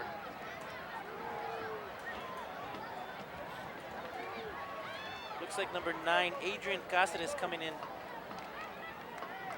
into the game. I don't know where he's going to be at. He's there in the backfield. All right, here we go. Weslaco East 3rd down. There's the give once again by the powerful running back. He's showing what he can do, but a flag is going to come down once again. The flag's now starting to fly as Delgado powers his way for a 1st down, but that flag may bring it all back. And it's going to be holding this time by one of the Wildcats. We talked a lot about Coach Burguette and Rene Guzman, the defensive coordinator. We'll also have Coach Perryman, who's a special teams coordinator. I'd like to give him some credit. Coach Roy Rokovic, we talked about him. He's the offensive line coach. We've got Coach Castillo, Cesar Castillo, Horacio Garza, Coach Gomez, Coach Jimmy Garza Giroux. People remember him from the 90s playing running back for the Weslaco Panthers. We've got Bobby Carales, Coach Brown. Talked about him a little bit. Coach Brown is the quarterback coach for Weslaco East. Just watched the game Coach last Bothwell. Got Coach Bothwell. Of course, our trainers are Javi Banuelos and Tony Munoz. Assistant trainer Mikey Gonzales, and of course the head coach for Weslaco East, Armando Puea. Sorry about that, Carlos. And we have a timeout. I'm going to say I watched the game Our last night. timeout sponsor is Street Club Audio Plus. On KWES, yeah. On KWES was Weslaco versus Victoria Stroman, I believe. Ladies and gentlemen, turn your attention to the video screen on the scoreboard where Pace Healthcare proudly introduces the cheerleader of the week. Crystal LeCount and Brianna Odom. Crystal on the left is the daughter of Arnold and Sabrina LeCount. But it's good to see. Brianna at the right you is have the some of daughter these of athletes who Elizabeth play Ozuna. here in Weslaco, Both and girls they are go to seniors college, at they get their Weslaco East degree, High and they School. come back and they're coach. Crystal and Brianna are Hall of Fame cheerleaders, Jimmy and Garza, they've been he's one of cheering those since 7th grade. from the Both 90s. are excellent students. Brianna is also a member of the Wildcat Regiment. And there's several coaches Please join me here and who the have folks at Pace graduated from Weslaco High School who are now Healthcare as we coaches celebrate here this week's in the cheerleader of the school week, Crystal LeCount and Brianna Odom, with a round of applause. Coach Pablo Magued, who's the girls track coach at Weslaco High, he was a receiver there, number 81. A couple of other notable players is AC Cuellar III, whose company is one of the big corporate sponsors here. He played on that team. Tiki Garza, there's just a variety of people whose names I could mention who played in that team. They actually won that game. I don't remember the final score actually. Last I saw was 28-0, so a lot of tradition here. Yeah, I fell asleep. 6:51 here remaining in the game. Wildcats well in control. They're going to pass to Salinas. Makes the nice little catch, kind of thrown behind him, but he makes the adjustment, makes the catch right around the 12-yard line. Erik de los Rios connecting with number 15, Alfonso Salinas. Looks like the 16 there. It's interesting here. You got 4th and about 2. Yeah, 16-yard line. Looks like they're going to send in the kicking crew. But sometimes as you see Torres going in there, yep. Torres is going in there to kick the field goal. 33-yard field goal attempt here. So Torres will come in here. He's done a lot of kicking here tonight, a lot of extra points, a lot of kickoffs. This time a 33-yard field goal. Is it good? It just gets in there. So how about 3 points for the kicker? That one goes through there. And Weslaco put more points on the board. 47-7 now. Weslaco leading with 6 minutes and 3 seconds remaining in the contest. Been a busy man. Michael Torres has been kicking the ball a lot today. Finally gets an opportunity to score a 3-pointer, if you will. Nice to see that he's got a little bit of range there. 33 yards is not by no means is that an easy chip shot. Well, so far, Weslaco has been winning these games by big margins. I don't recall the score. You recall the score against Hidalgo? I think it was 59-20, 54-20 or something. They put up some massive numbers in that football game, and now 47, showing what this offense can do early on in the season. Kiss Cam. Look up on the Jumbotron. Our K-Wiz cameras are looking for someone that's showing a little love tonight here at Bobby Lackey Stadium. If you're on there, you're on the Montalvo Insurance Agency Kiss Cam. They'd had that 2-week layoff, but they certainly put it in gear after that and haven't missed a beat since then. And thank you to the Montalvo Insurance Agency for sponsoring Kiss Cam. So the Lions, once again, receiving the ball, something they've done a lot here in this football game with all the points being scored by Weslaco East. Back to return the ball in the middle will be Jimenez. He's been basically the player of the game for the Lions with a couple of big catches. But it's going to be caught by one of the upmen, Castillo. He'll take the ball, and he'll get the ball to about the 30-yard line. So we'll get to see this Wildcat defense once again. And the Lions will try to put some points on the board, try to get something going. They got to work on stuff for next week. Don't know who the Lions play next week. We do know that Weslaco East will be playing Brownsville Lopez, so they'll be taking on a 5A school. Be a little bit more of a challenge for them. We'll see how they do. Looks like we need for Andy Coronado to please report to the ticket booth. Andy Coronado, please report to the ticket booth. Safety position, Dustin Pena, who's no stranger to the secondary position. Okay, Wildcat fans, the music means you are now ready to participate in the Ultimate Band. And if you're on there, you're on the Ultimate Band Cam. Rodriguez still the quarterback for the Lions. And he'll give the ball to one of the upmen. He'll escape one of the tacklers, but not before long, as the runner on that play will be Rodriguez, and he gets away, but making the tackle for Weslaco East will be Nick Gonzales. Nick Gonzales just coming down the line. Looks like West cameras are looking for the most spirited fans. Running back from behind him, just brought it down for a 1-yard loss. The Ultimate Band Cam, brought to you by the Ultimate Fitness Center. There as well. Sorry about that. Rico Rodarte is now playing in right cornerback position. So it'll be second down here. Excuse me, that was, yes, I was sneezing. We don't have a way to turn down the volume. But a little mix-up right there in the backfield between the quarterback, Rodriguez. He's going to be drilled, brought down hard. Rolly Alanis comes in for the tackle. And there's going to be a flag on the play. It looks like I see a flag on the far side of the field. That's a late flag. It may be some taunting or some type of unsportsmanlike conduct. But watch this hit that Alanis just puts on this guy. Just comes shooting through the gap. Watch this here. The Ultimate Band Cam is brought to you by the Ultimate Fitness Center, helping you achieve. And look at the way he wraps up. Yep. Beautiful form right there. Again, that word fundamentals. Fundamental form tackling. Did a tremendous job. Way to wrap up there, Alanis. There's no way you're going to get away from him. Makes the tackle, brings him down, and holds on to him tight. But there's going to be a personal foul called. Didn't see anything on the play, and I don't think we're going to get an explanation from Garcia. Looked like it may have been some type of taunting call. So it'll be a 15-yard penalty. An automatic first down here for the Lions.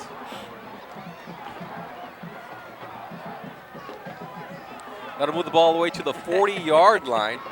Third down, or first down and 10 to go from the 40-yard line. Ball 4:46 now In the fourth quarter, remaining in the game. Weslaco Panthers 29, Rio Grande City 23.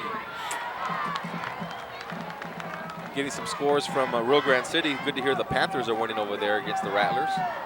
29-23. Pass. Rodriguez picked off. Oh my goodness. It's Alanis right there. It looked like Rolly Alanis is going to pick off one here tonight. Make back-to-back plays. Just a great read. All he's doing is watching the quarterback's eyes, and then he jumps on that slant route, cuts the ball off, tips it, and almost tips it to himself. Would have made a tremendous play. There was nothing but green pastures in front of him. So that'll bring up a second down. Lions can retain possession of the football right here. Nearly picked off. Rodriguez will come into the football game. He's been playing most of this game. Number 12, Justin Rodriguez, doing most of the play calling here tonight for the Lions. He's a junior quarterback for them. And they come out with a spread formation once again. 4:34 remaining in the game. And they'll give up the middle this time.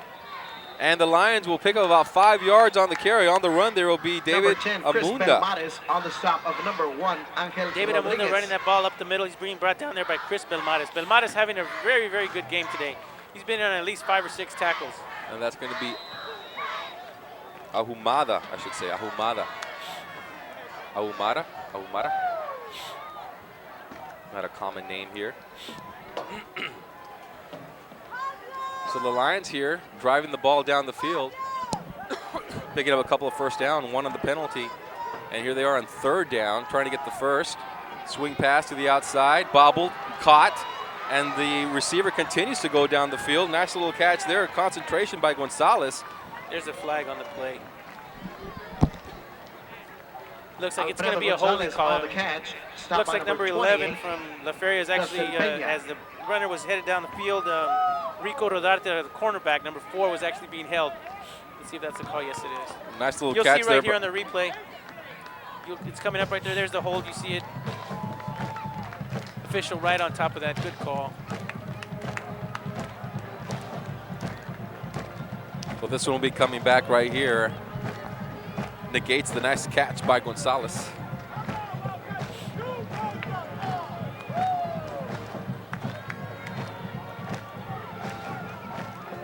.344 remaining in the game. In case you're tuning in late on a tape-delayed basis, East leading 47-7. The home opener for the 2009 season. Can't really say that they're christening the new stadium because the stadium is not complete yet.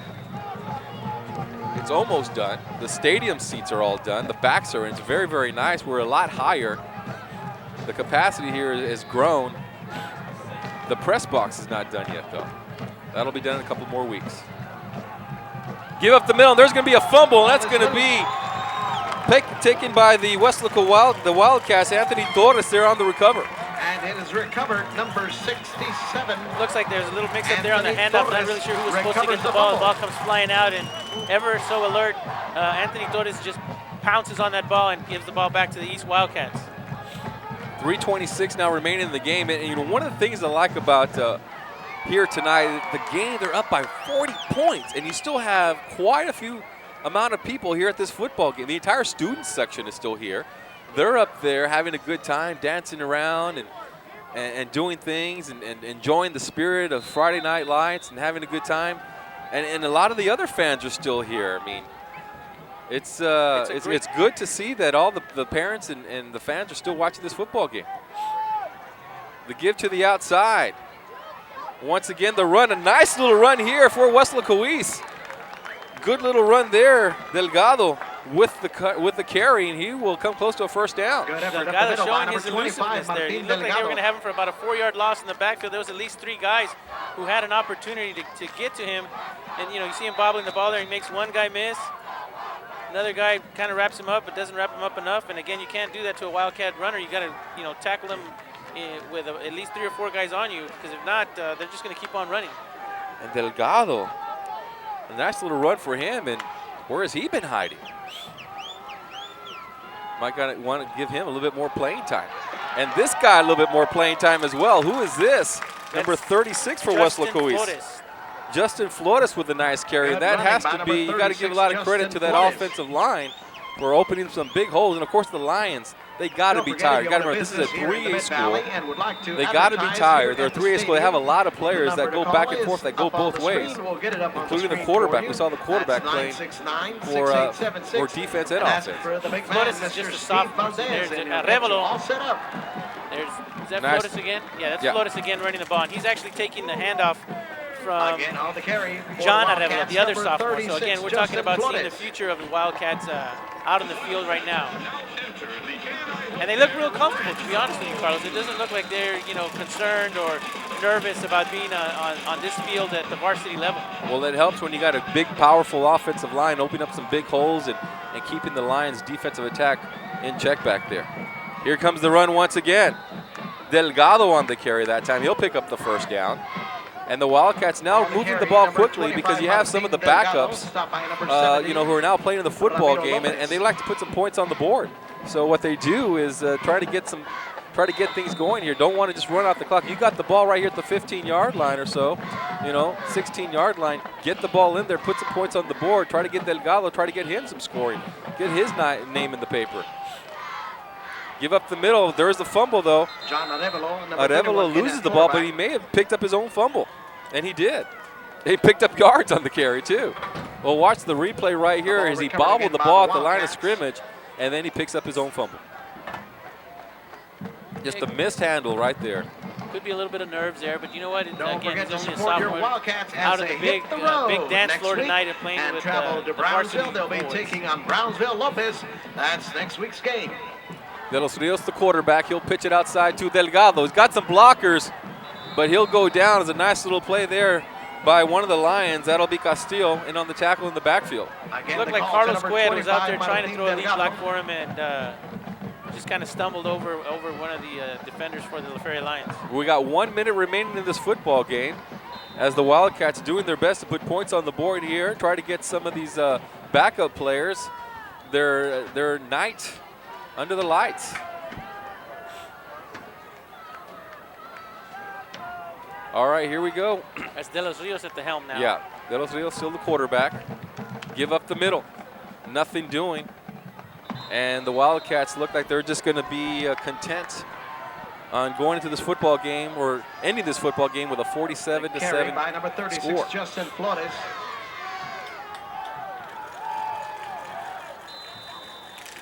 Once again, we want to thank you for coming out and supporting your teams, it looks your like respective teams. Thank you for end this coming football out. game. That'll be the football game right here as Coach We Burgett hope and that Coach you've Cuet enjoyed say, your stay, hey, and let's we go invite ahead you to and come wrap back it and up. visit No our use putting more community. points on the And board. please drive home safely. The Wildcats win this game 47-7. A big night once again for the Wildcats. Einhorn gets some points on the board, as does Guzman. The defense also put points on the board. They started off with that first series a little shaky, but then after that, it was all Wildcat football. As the final score of this football game, the Wildcats win the home opener by a final score of 47-7. David Fox, your thoughts on the game? Well, Carlos, as we've mentioned the last 2 weeks, the Wildcats offense just seems to be running on all cylinders, and that's the way you want to start off the preseason, especially when your first district game is against the five-time defending district champion Ed Cauchelsa Yellow Jackets.